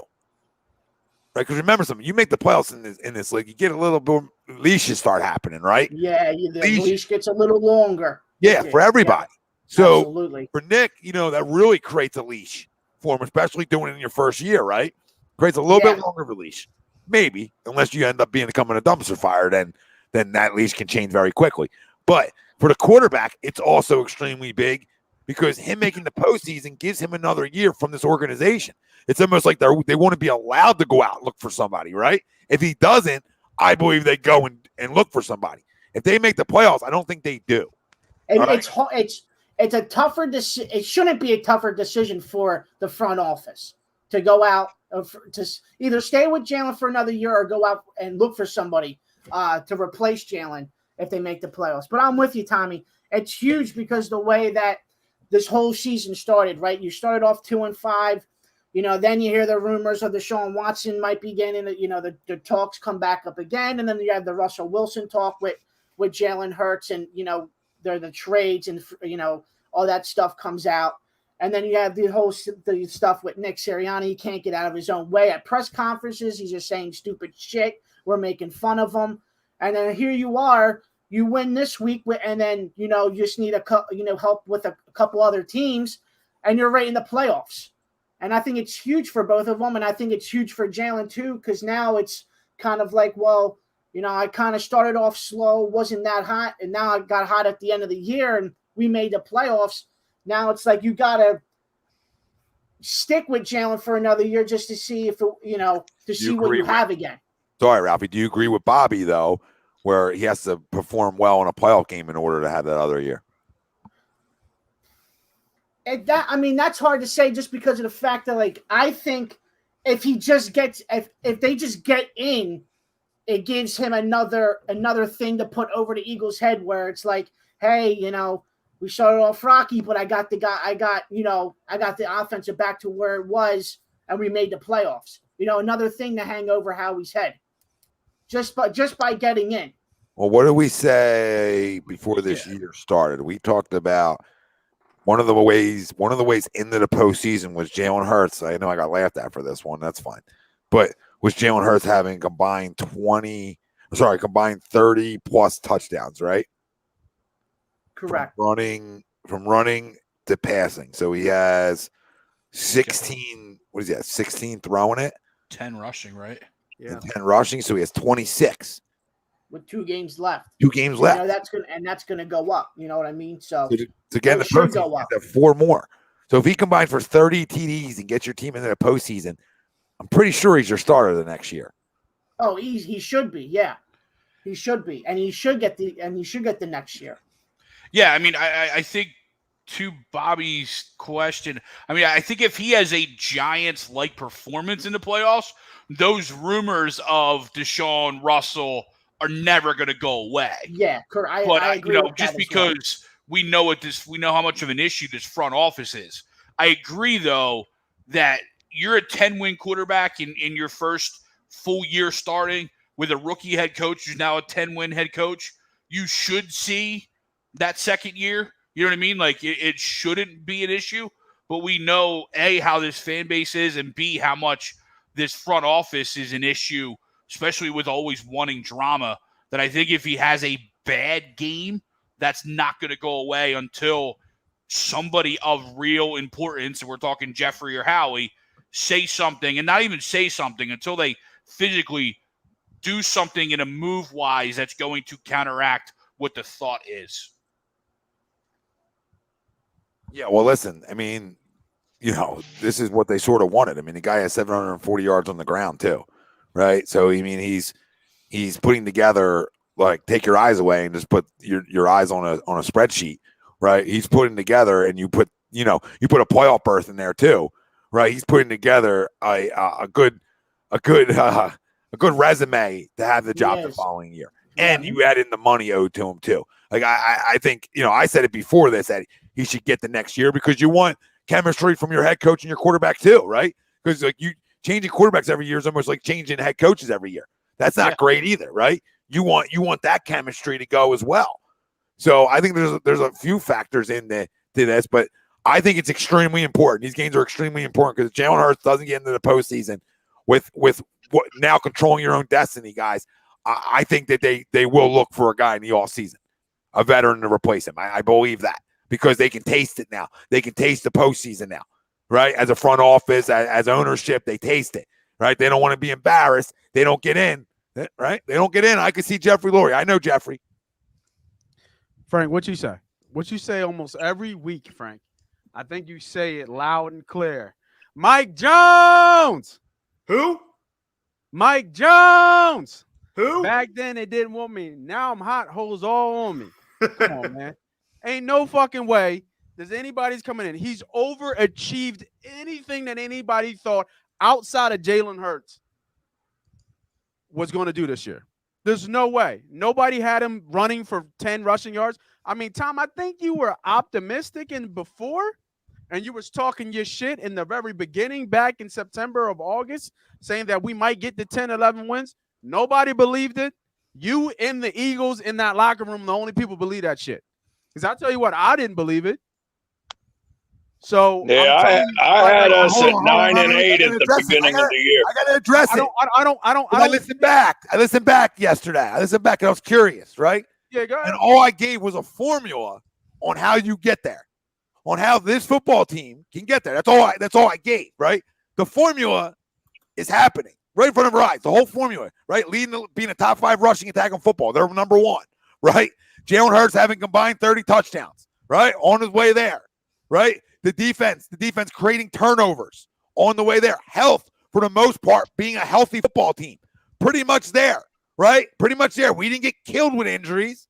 We didn't get killed with it, right? So that was another part of having some success this year. Sure. We've checked off all those boxes to be able to get to those 10 wins. So for anybody to not say, like, we knew Jalen's skill set.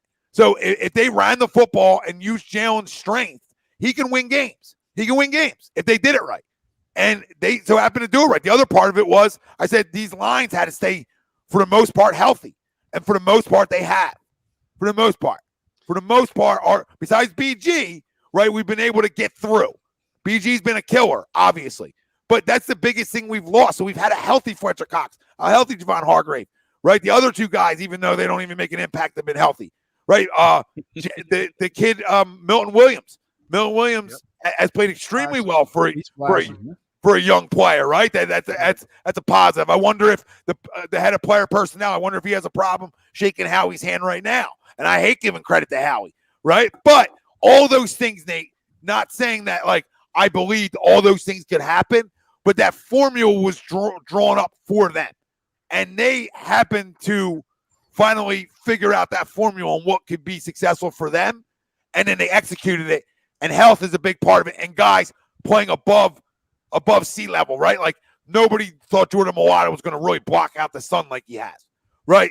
We didn't know. We knew Landon Dickerson was good. We didn't know how good he would be, right? So it's really just Mailata, though. I think everybody knew how good Dickerson was because Dickerson was hurt. If Dickerson came in healthy, there was no. Well, we were just concerned about being healthy and playing, right? In this league. We knew he could block out the sun too, but our deal was being healthy. Lane being here, right? Listen, a little something. Lane wasn't here for a while when we lost football games, ladies and gentlemen. When Lane Johnson is on the football field, this team is a 10-win football team. I don't give a fuck who you put back there. They just have been. There's something to be said about Lane Johnson's impact on this football team, and I'm pretty sure that was talked about on shows by all of us preseason. Yeah. These were all the things that had to go right, Nate, and he was gone for a while. So imagine if he didn't miss freaking, 5 weeks? At least 4. Yeah, and that's what I'm saying. Like, I don't like. I disagree when you say that this is a disappointment. It's a disappointment personally, but it's not a disappointment if you're in that office if they don't make the playoffs. It really is not. Me? I don't think it is because they've overachieved. They absolutely overachieved. You overachieved? No. Because you're just another team that didn't make the postseason. Your win differential is irrelevant to me, right? What's relevant to me is if you're now controlling your own destiny and you don't take advantage of it with 2 weeks to go, then you failed. You failed. Year one of that assessment. You had the chance to get in. You didn't. With 2 games left. Not a chance to get in with 5 games left. A chance to get in with 2 games left. And now you fail? That's a little red flag to me moving forward. It just sucks. That's what it just sucks. But it becomes red flaggish, Nate. It becomes red flaggish in terms of Jalen Hurts, too. If he doesn't play well against Washington, if he throws 2 or 3 picks, God forbid, doesn't play well, you got to put it all together, right? We all do. That gets Jeffrey Lurie just always doing on his seat, right? Always doing is just sitting up. Yeah, I think he's sitting up, but I don't think he's moving. I don't think think they're moving. I think Jalen Hurts has next year and the year after that. I think you're going to see a lot of Hurts.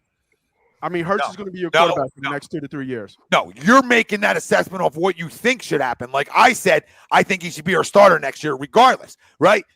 Our opinions and what he wants are different. That's where I disagree with you at. I agree with you on what should be, though, Nate. What should be, no matter what, he should be your starting quarterback next year. I'm not making that off of what I would do. You know what I mean? I want everybody to understand that. I'm making off what I think Jeffrey does. Yeah, man. No, I hear you. I hear you, but I mean, I think if you look at the NFL and you look around the league and you look at the AFC and the NFCs, I mean the NFC. It's hard to say. The Eagles are. No, I wasn't. Sorry, Nate. No, I wasn't, Mr. Wayne. I wasn't trashing Mailata. What are you talking about? I trashed the contract of an unknown. I trashed it. You drafted a guy in the first round that failed, and you signed this guy before we knew. Well, it's a great signing. I never didn't think Jordan could play. I didn't know. There's a not know allowed, Mr. Wayne. Grow up, Peter Pan. Grow up. This was said on a show that he had to play really well for us to be this team. I didn't say it. Sweeps did. Fucking everybody come in for me with Mailata anymore. You know what I mean? I can't even go on Twitter.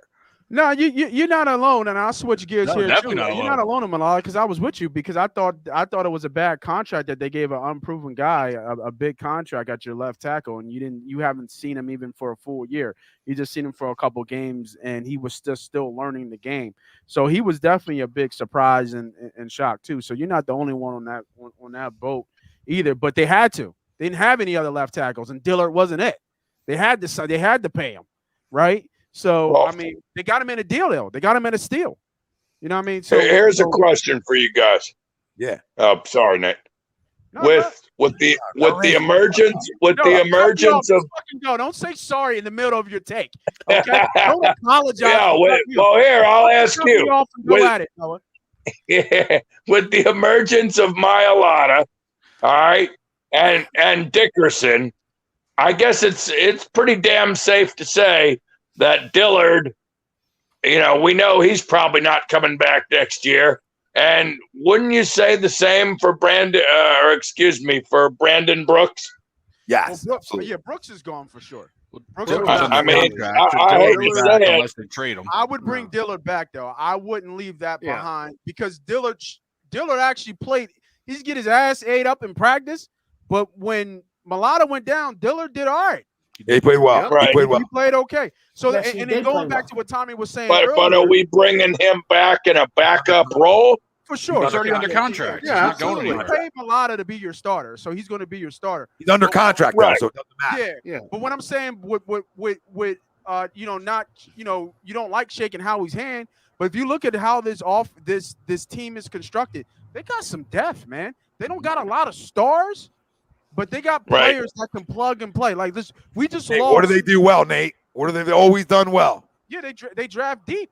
They draft in the trenches always extremely well. Always. Yeah. And that goes back to Tommy. That goes. Andy was always a pillar about building from the inside out.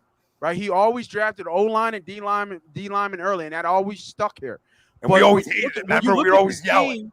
We have veteran stars, but we really don't have like stars. We just have a lot of depth. And if you think about it, we talked about it earlier in the show. We lost Sanders, who's your starting running back, and you lost a 1B and Howard for a little bit. And we already talking about we're like we can plug and play Scott and Gainwell. Some people really we didn't miss a beat for a while there. Exactly. So if you think about this team as how it's constructed, we're a deeper team than we have injuries and injuries everywhere. Right. But we talked about Williams. We talked about I forget the kid from the other tackle. Jackson. Yeah, Jackson. Teron Jackson. We talked about Jackson. Epps is flashing a little bit, which is surprising to me, right? He's flashing. We already know our biggest star on our team, if you ask me, is Slay. And Nate, without a doubt, Nate, Avonte Maddox is arguably a top 5 slot corner in football. Right.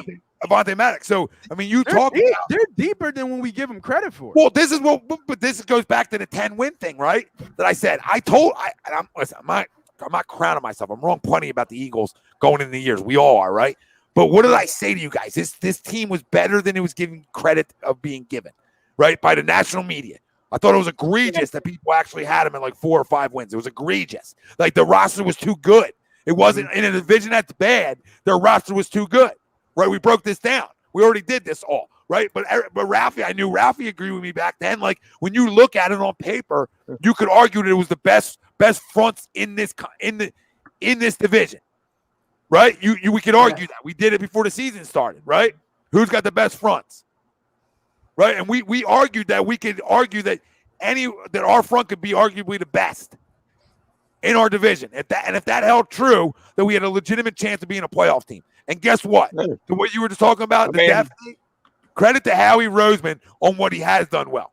And what he has done well is he's hit on offensive linemen, 2 young ones that are important in Mailata and Dickerson. And the other thing is, you know what our stars are, Nate?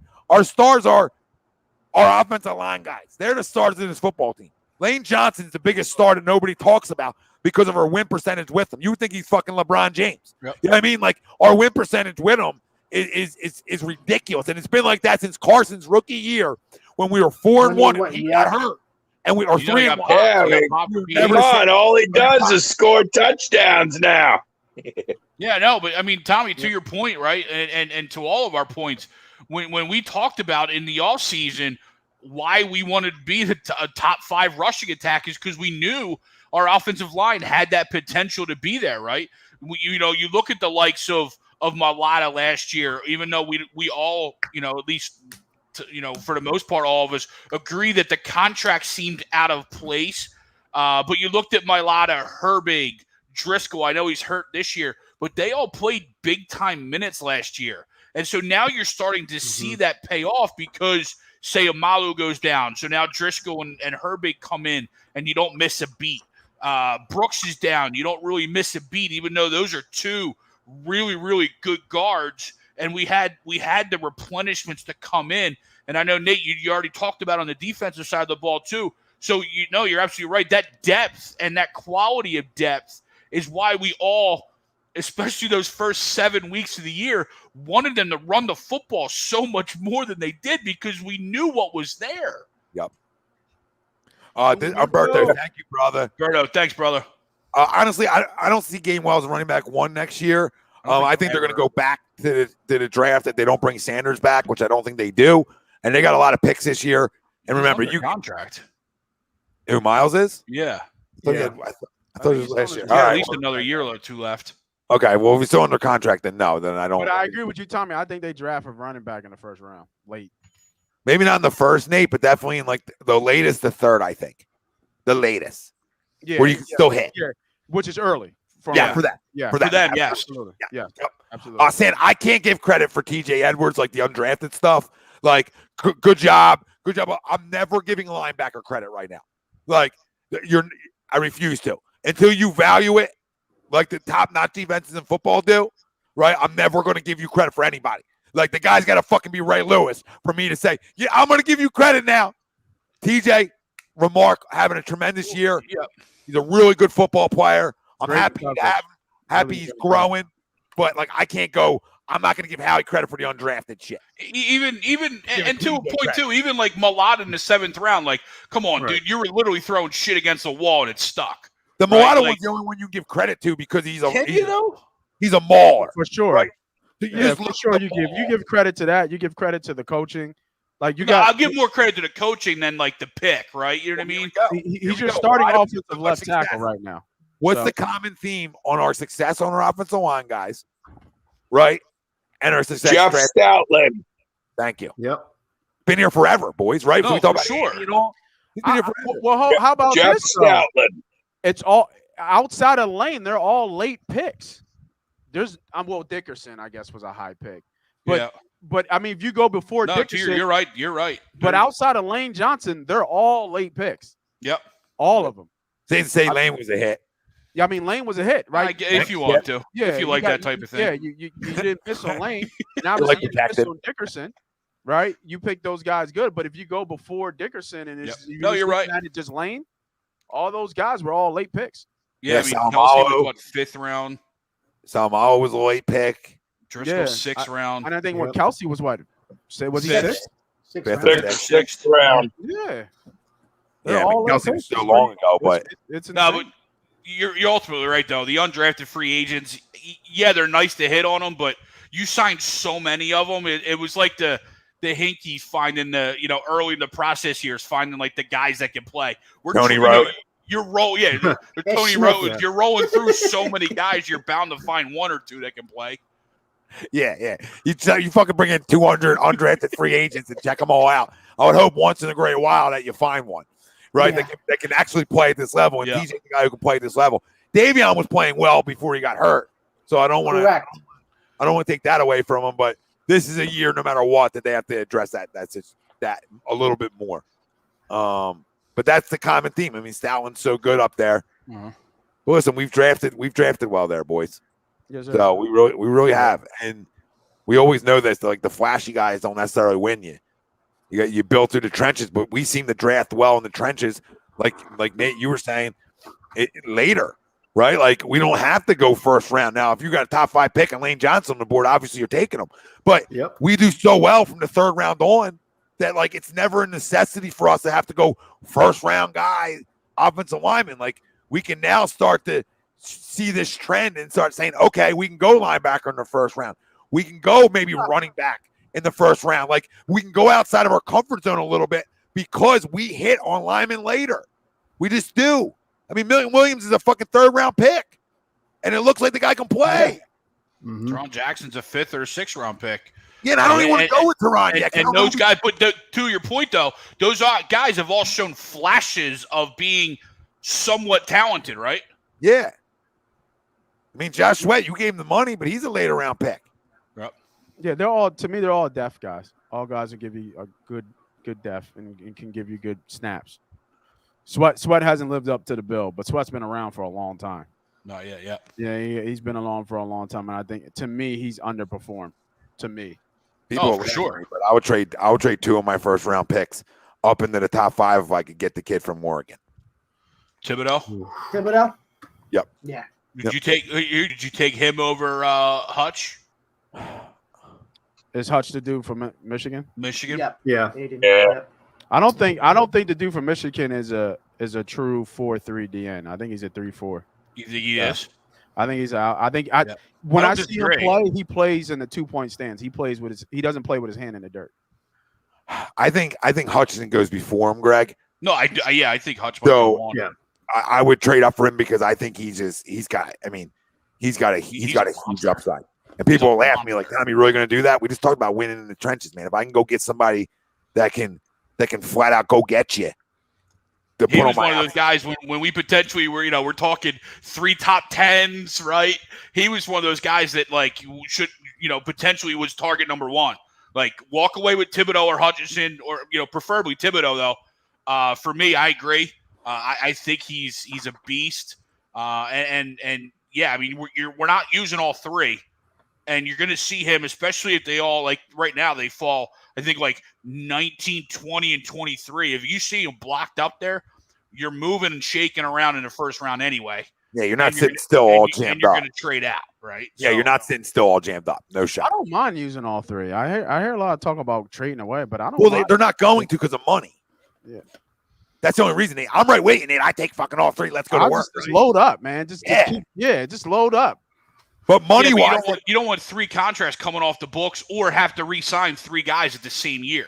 He knows how you know Howie, Nate. You know how he operates. It's a no-brainer coming our way. So I'm prepared myself. Defer the money. I do it like draft day. I walk out with 3 fucking pimps. Pimp talk.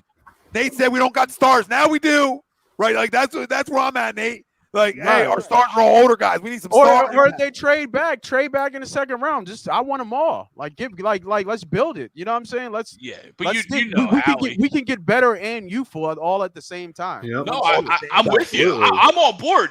I love drafting. Yeah. But you know how he's going to try and secure a second one for next year, though, too. That's what it's going to be. We might trade back into the second round, but it's costing you a first next year. Yep. No. Well, I mean, if they trade back, say they give up one of those first round picks, give me a 2 and a 3. You know what I mean? Give me. I'll trade 2 of my first round picks for a first next year and your second this year. And I'll 4 picks in the first 2 rounds. So either way, I'm good. However you want to look at it, because in the next year I got 3 firsts. Yeah. So I'm gonna play the same game next year too with you. Anybody want up? Anybody need somebody? Come talk to me. Yeah. Talk to me, because then I'm doing what Nate's doing, right? I'm saying, okay. And then if I ever need that star quarterback, hey, I got 3. I got 3. I'm going to come on up to see you. Who's got 1? Hey, good to talk. You know who we want, right? And then you know why we're calling. All right, concern level. I know we gave predictions, but concerns, 1 out of 10, your concern level of losing this football game, though. Even though we all think they should win, blah, blah, blah. I just want your quick concerns. 10 being. I'll go first. 10 being you're scared to death. I would say a 4, but I just I just don't want them to overlook this game and score and just overlook this game and walk into Washington saying, okay, we beat the shit out of them 2 weeks ago. We can do it again, when that's just not the case, when they're somewhat getting all their players back and they're going to have, the guy that's been starting the whole entire year for them and Heinicke, throwing the ball for them, if that is the case. But mine's a 4. I just don't want them to overlook this game and think it's going to be a cakewalk because of what happened 2 weeks ago. Agreed. Frank? Mine's a 3. Well, good. No, go ahead. No, whatever. Go ahead.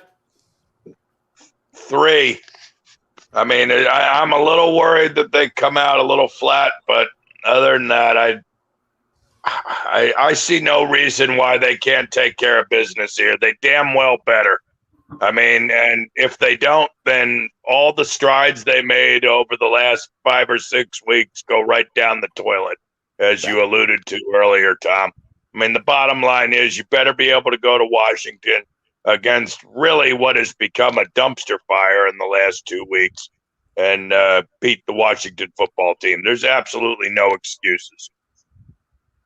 All right, Greg. Yeah, I'm on that same path. 3.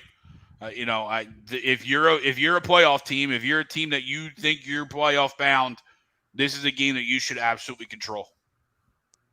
Yep. Nate. Yeah, I'm a 5. I'm just halfway there. I'm not too worried, but you got things talking in your head that's saying, it's just too You good. got voices, baby. You Yeah, got they got voices in your head. Yeah, Just a little bit that's what I'm saying. It's too good to be true. Really, the Eagles are going to walk into the playoffs. They're going to get a win. They're going to win 4 or 5 in a row. You see Washington dysfunctional. They all look like shit. People fighting. They're talking about 2 quarterback systems, et cetera, et cetera. So all the ingredients are there for the trap game. So that part of me is still kind of thinking. But then the other part of me is that they just got beat twice bad, right? Did this team pack it in? Are they done? They know they ain't making the playoffs. So there's that part of it too. So, just a little bit of worry. Just a little bit of worry. But I agree. The Birds should win this game and take care of business. Like you said, take care of their own destiny. Go out there and play ball and win the game. And then you could talk about, as crazy as it sounds, we could talk about 2-5, and now we're talking about sitting people in week 18. It's crazy. Crazy year. Right. Yeah. Frankie? I'm going to go with a 3.5. I mean, yeah, you can't overlook Washington. Yes, this was a Washington team that fought amongst themselves in Dallas, in Jerry World. And they are going to have a lot of their players back off the COVID list. So, I hope they don't overlook this. I hope they don't crap the bed, as the cool kids say. But, yeah, you can't overlook this game. Just say shit. You're allowed. You don't have to crap it. You can just shit it. Come in with the shit. The whole bed. Hit the whole bed. See, I wanted to gauge you guys for a second to see if I was going to go on the panic side or if I was going to go the other way. I'm going to give it a 1. Okay. I'm going to give it a 1. They got a bad offensive line, right? Their defensive line's not the same besides their interior. Okay. They get their high money safety out. They're banged up here, right? There's a reason that they are not playing well, right? There's a reason for it. There's a reason, not just from the COVID outbreak of missing guys, but there's a reason for their lack of success this year overall, right? There's a reason for them not even being extremely that successful last year, right? Their offense isn't good enough, hasn't been good enough, right? So it's a football game. You have no right losing. No right losing this football game. Even if you're not a playoff team. Even if you're not, you have no right losing this football game. And I'm not calling Washington trash. I just don't think they have enough talent right now. They just don't have enough. You're the better football team. You should win this game. Yeah. All said and done, you're the better football team. You should walk into Washington and win the game. Realistically, I should be more where you are, Ralph. Around a 4, where Nate is a 5, right?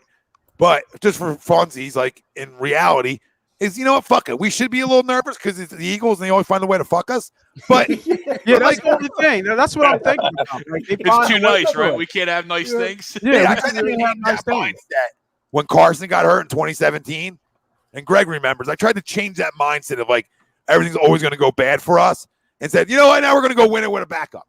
Right? Like I tried to change that mindset, but it actually came true for once in our lives. But so I've really tried to continue on the positivity train.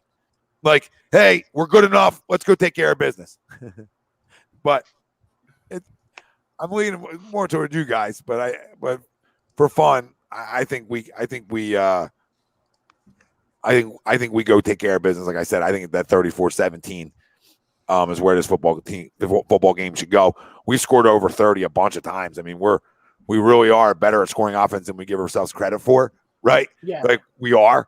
right? We might not be as explosive or as pretty as other teams, but we find our way in the high 20s every game. You know what I mean? So I got to look at that, and then I got to look at our defense. They've been tremendous. They got to keep it up. I know they haven't played the quarterbacks, and we named them and all that fun stuff, but here's another week to go dominate, because if you keep dominating dog shit, well, guess what?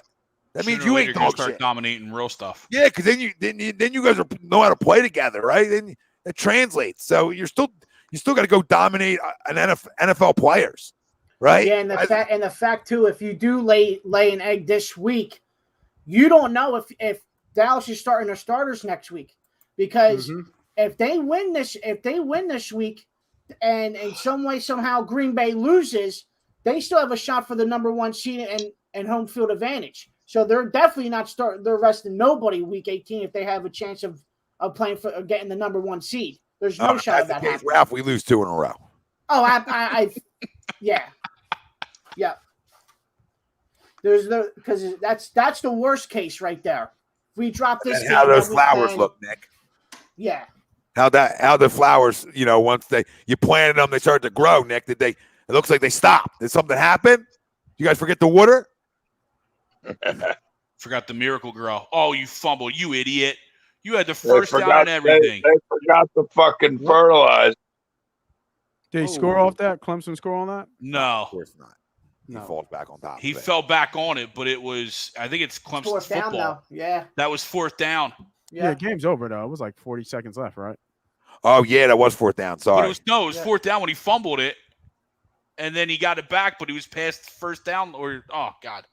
Hey, another good year for Clemson, though. Way to end your career on that one. Another 10-win year for Clemson. Yeah.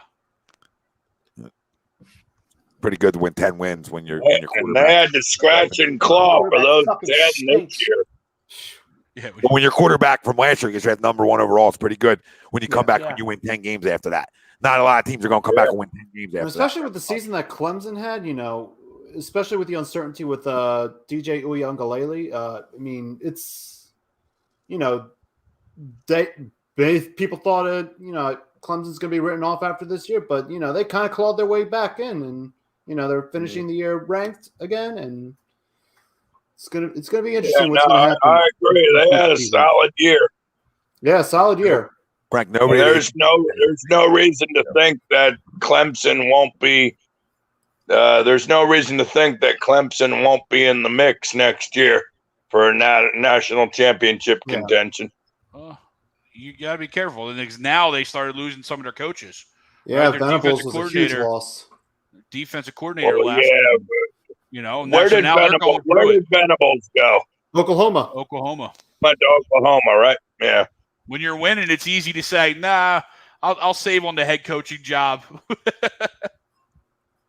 But no, that's a big win. Yeah. I felt like that was an easy call. Yeah. Clemson was minus 3.5. Is that all it was? Yeah, it was only 3.5. Yeah. I mean, I agree there. And what's his face was a short. Well, it wasn't too short, but Maryland against VTech earlier. They blew him out. Did anybody come away a winner with this Clemson victory? Right here, brother. Yes, sir. Well done, boys. I had who the hell did I have earlier? I had a parlay. I had 2-team parlay. I had moneyline Maryland, which I obviously didn't need it at all, and then I had Clemson straight up at -2. Nice. Yeah, Maryland had a big day. What was that? It was all brother. Yeah, Virginia Tech. I think we're down a couple. Like I think their quarterback wasn't starting. I just knew Maryland. All their guys were playing. I knew everybody was playing for Maryland, so it just made sense. Yeah, and they're building something there a little bit. Yeah. Tua wanted to come out, probably show out a little bit, so it made sense. Not Tua, but Talavulanga, his brother. Right. All right, boys. You guys want to get into our locks and get out of here? Yeah, that's fine. Sounds like a play. Sounds like a plan. All right. So after this week, a huge shakeup this week regarding the locks of the week. We'll start. We'll work our way from the best and the worst of the week. Tom went 5-0 last week. Good job, Tommy. All right. Making money, baby. Ralph and Greg, you both went 3-2. Good shit. Weeks. And me and Ryan both had an El Stinko. We did not hit any of our locks. You guys went offers? We had an El Stinko, yes. Wow. Damn. Wow. So, with that being said, here are the updated standings. Tom, you have jumped to first place with a 649 win percentage. Wow.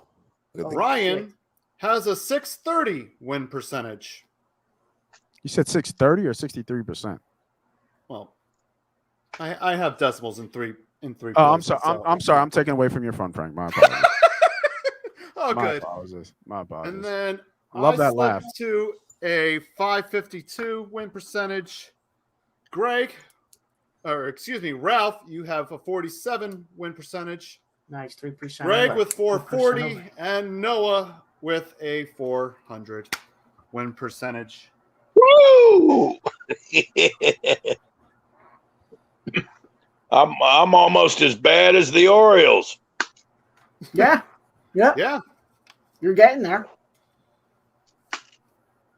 You might Gotta be there, have but goals. yeah.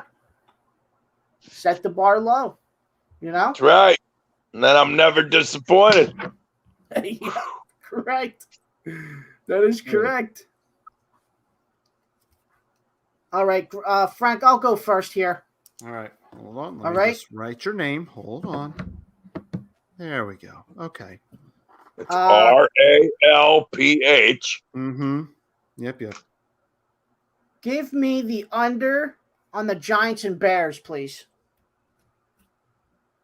And what do you have it as? 37.5. Holy crap, that's low. All right. The over on the Chiefs and Bengals.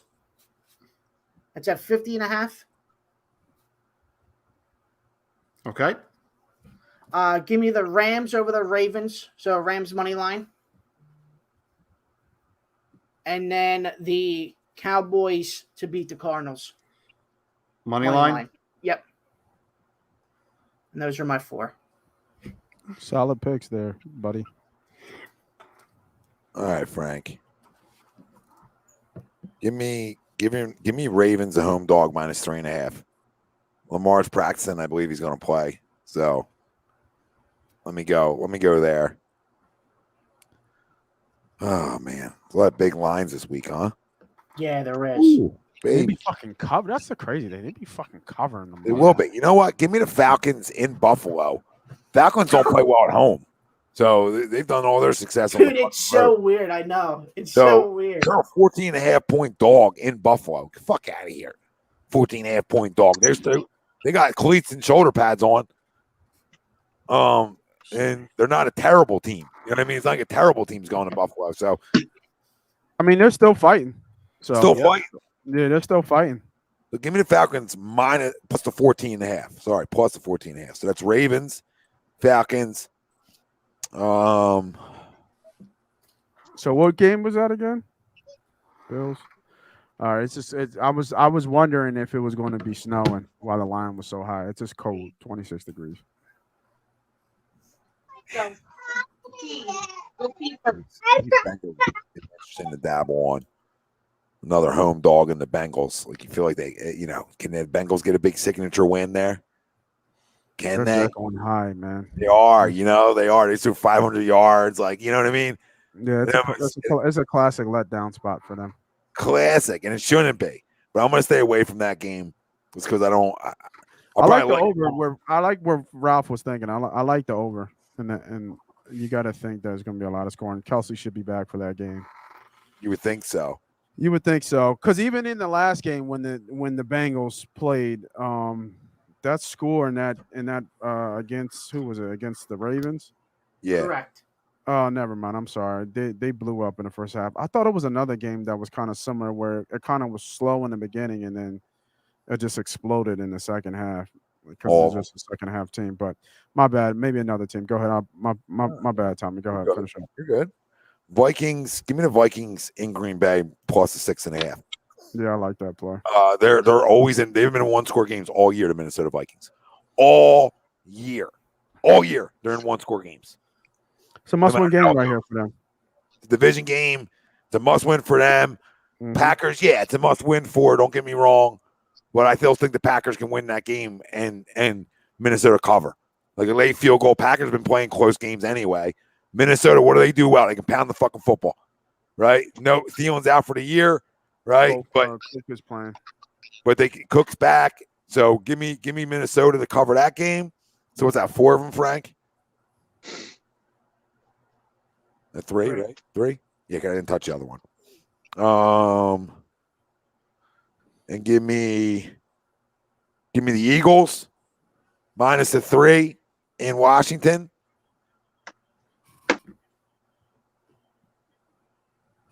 And give me.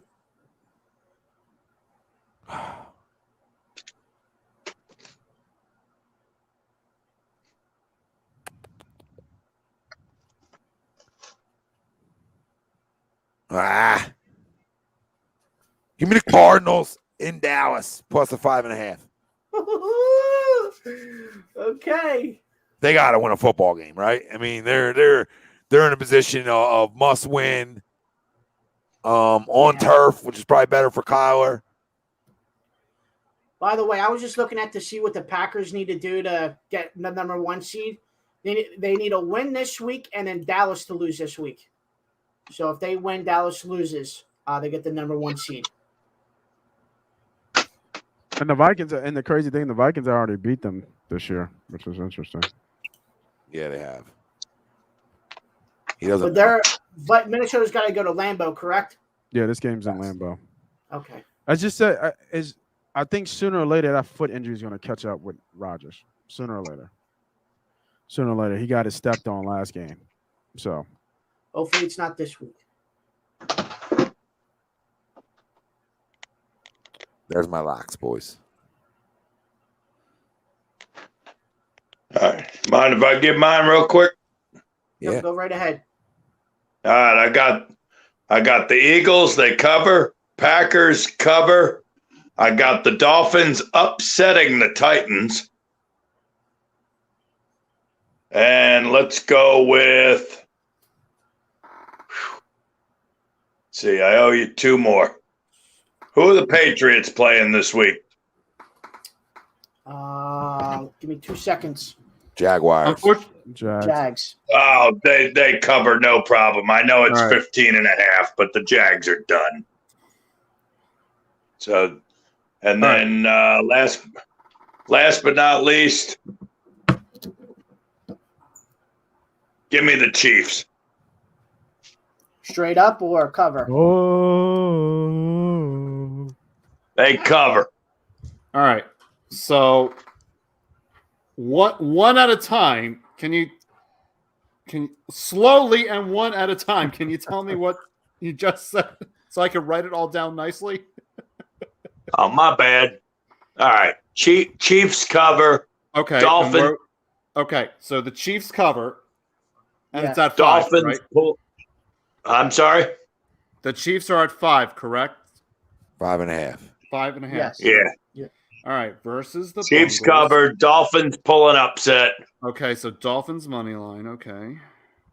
All right. I got the Patriots covering, even though it's a big line. The Jags flat out suck. 15.5. And then I got the Eagles and Packers both covering.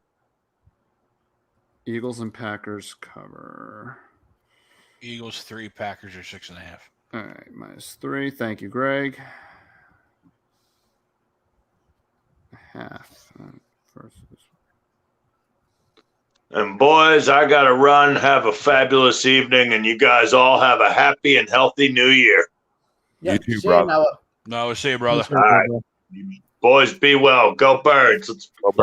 Let's get in the tournament. Yep. That's it.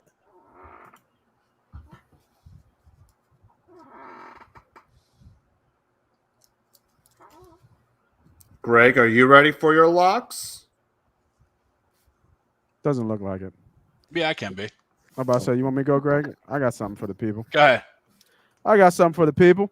Oh, welcome, Nate.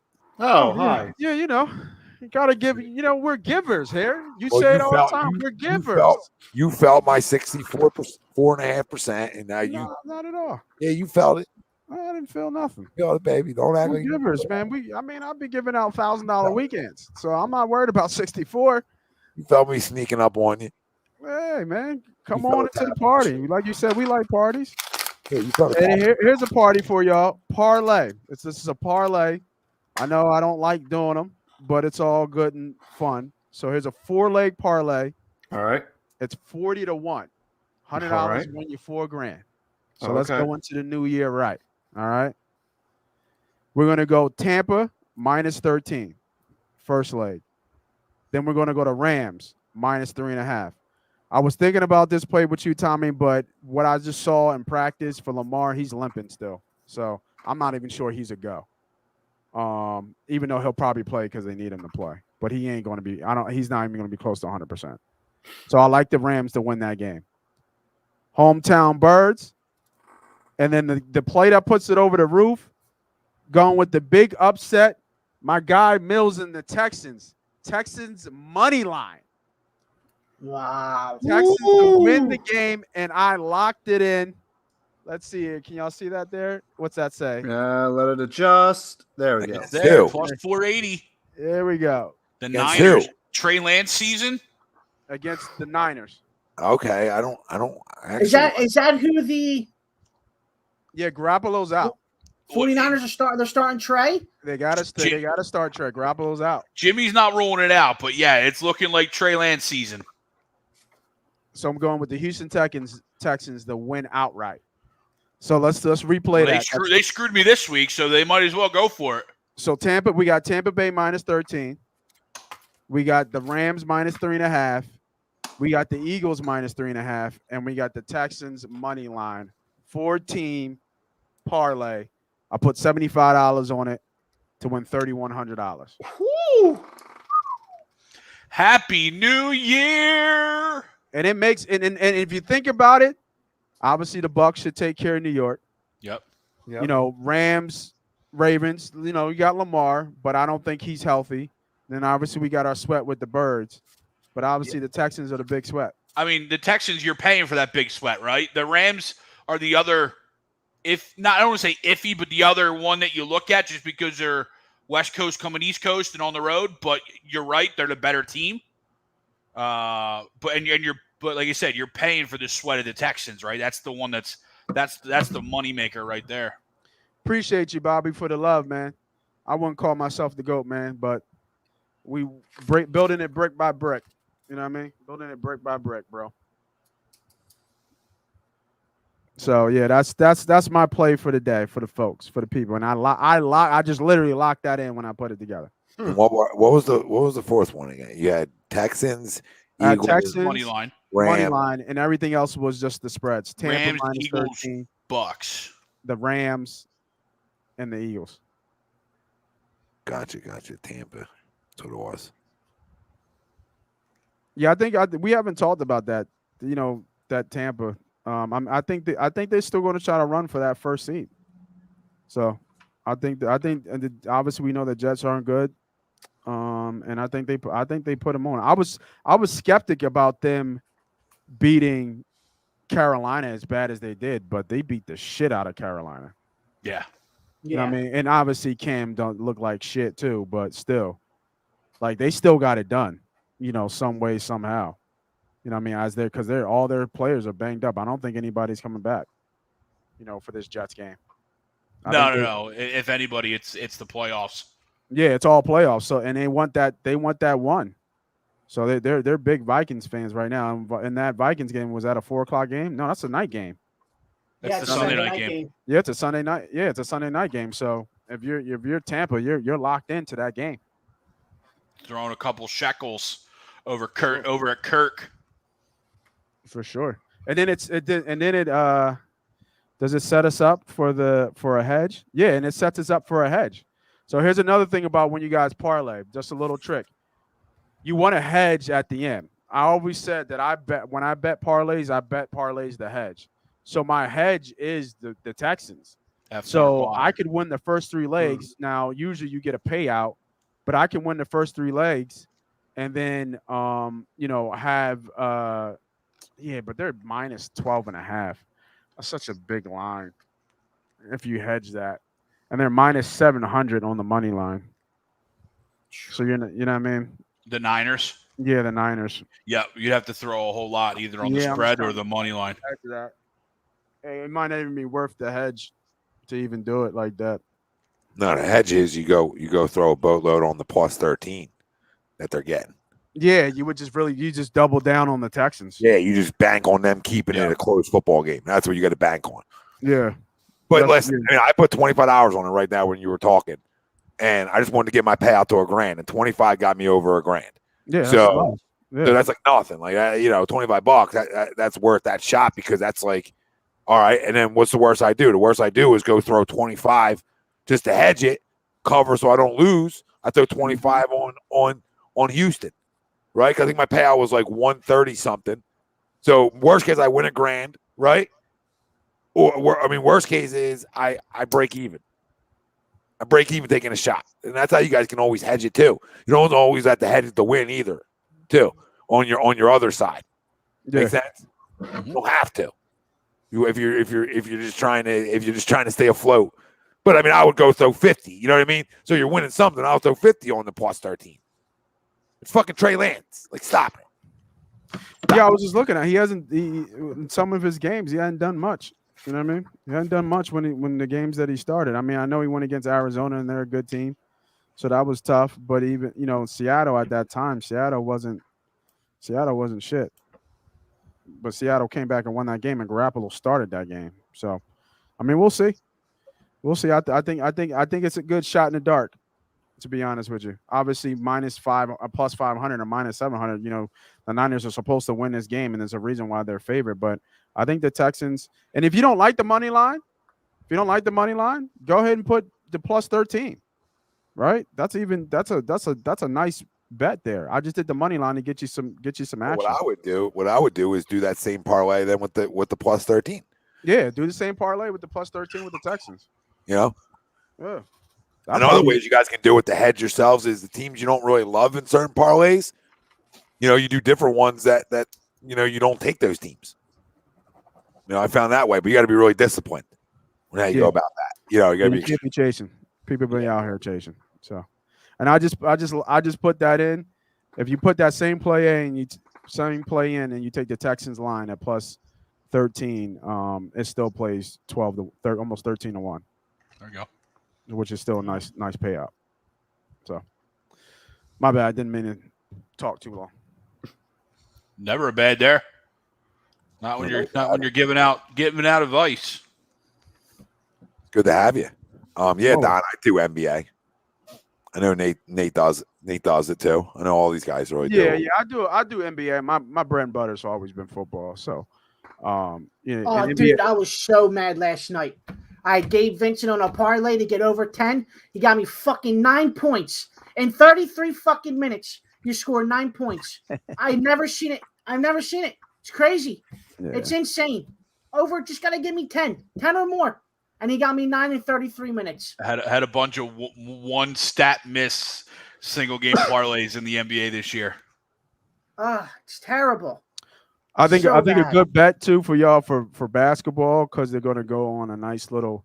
They probably they might do it again tonight. Is that LeBron and West to be doing 2-team parlay for triple doubles? I think West is going to start going on his triple double run, like he usually does. They're going to wait. They're going to figure out how to play without Davis for a little bit here. And looking at the numbers now, they probably, West should probably definitely get there. Brown might sneak in there too. It's crazy what he's doing at 37 years old. It's insane. Yep. Still not the GOAT though, but insane. He's not. Frank, I think you're up, right? For your place? Yes. Greg, unless if you want to do your special page, Yeah, I could have some. I'm ready to go. All right, Greg, your special page is ready. What's your giant anytime TD parlay this week? I'm going to mix it up a little bit. Both guys didn't score last week. Both have really favorable matchups. I'm going Jonathan Taylor, Cooper Kupp, Dose, TDs from both of them. Oh wow. Okay. Ooh. Cooper Kupp, I don't think it's been a long time since I've seen somebody do what Cooper Kupp's doing. It's insane. It's insane what he's doing. Maybe AB, the last person I've seen put numbers up like this. And back in his the middle Pittsburgh year, right? Yeah, before Pittsburgh years when he had like 14, 15 touchdowns, like 1,600 yards. Before he got paid. Yeah. Before he got paid, it became a problem. Yeah, fucking ridiculous. Here's the Oregon now. Did Thibodeau opt out, Tom? Yeah. I would assume he did. Yeah. He's not playing. All right. Is that it? No. So that's just a crazy parlay. Then I'm going Bills minus 14.5. I'm going to go. I don't want to go. Shit, Greg, you ain't ready. Go Broncos plus 6.5. I can't trust the Chargers right now. Actually, I can't trust Drew Lock. Stop it.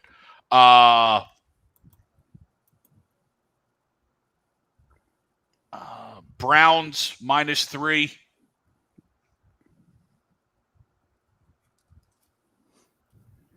And then the Colts. I'm going to go Colts, but the line's not out, or at least it isn't on. Is the line out on GK? I think it's 6.5. Is it 6.5? I'm going to go. I'll take the Colts minus 6.5. I don't care who's playing quarterback. They're going to run. Yeah, 6.5. Run all over the Raiders. Oh, that's right. Carson's out. Potentially, yeah. Yeah, I like the Raiders and that. Carson's out. That's it. That's it. All right. And for my locks, I'm going to go the Rams with the 3.5 against the Ravens. I'm going to go with the 49ers money line against the Texans. I'm going to take Seattle minus 7 against Detroit. I'm going to go the Vikings-Packers game to go over 47.5 points. And my not really a crazy one, but I'm going to go an anytime touchdown from the Dallas defense against the Cardinals. Not a bad call.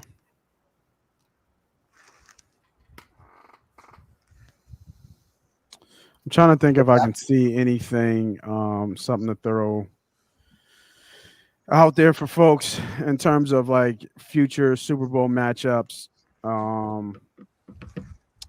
I mean, a lot of the Super Bowl matchups have the Chiefs in them. I don't think I'm a big Tom Brady fan, but I don't think Tampa gets there. I really don't. I hate to say they don't even have Dallas in any of them. Yeah, they do. Smells like a Rodgers year, but yeah, sticking up everybody's ass. Yeah, I would want to say Rodgers, but the fact that he's that toe is banged up, and you know what is, and I gave this play out a while ago about Dallas being a potential Super Bowl winner, and I hate to say it. It fucking pains me to say it, but they can just rush the fucking ball, passer. And you got pass rush like that, man. That's hard. That's tough for any quarterback. You know what I mean? Because their defense will always bail out Dak, because Dak wasn't looking like good, and then he had a sharp game last game. But, when you have a pass rush like that can get home, you got Lawrence, you got Gregory, and you got Parsons. That's just waves of it. So a little future bet that I would probably look at for Super Bowl matchups that's not bad if you want to throw 25 on it is, Dallas versus the Chiefs. It's plus 1,400 right now. I don't think that's a bad bet. No, not at all. You know what I mean? I don't think it's a bad bet. So, little weekly specials. Jalen Hurts to throw for 1 touchdown and rush for 1 touchdown. That's plus 200. That looks good too. Yeah, that looks like a good one. Yeah, that's on FanDuel right now. If you go to weekly specials in NFL, Jalen Hurts to throw for 1 touchdown and rush for 1. To throw for 1 touchdown and rush for 1, and it's plus 200 right now. That looks like a really good bet. Yeah, definitely does. Yeah, just looking around, just trying to give some values. All right, boys. Yeah, I mean, Dallas can, especially if they get the 1 or 2 seed with being home field, they can definitely potentially do some damage. Oh, for sure. For sure. All right, anything else, boys? No, All that's good. it for me. All good. Boomer! We got plenty of time to talk Sixers down the road, so that's not a need for sure. tonight. Yeah. 2.5 hour piece. We want to thank our family out there that joined us tonight. You guys drive it. Freaking million comments. Make sure you go download FanUp too. We're talking about gambling and fantasy sports.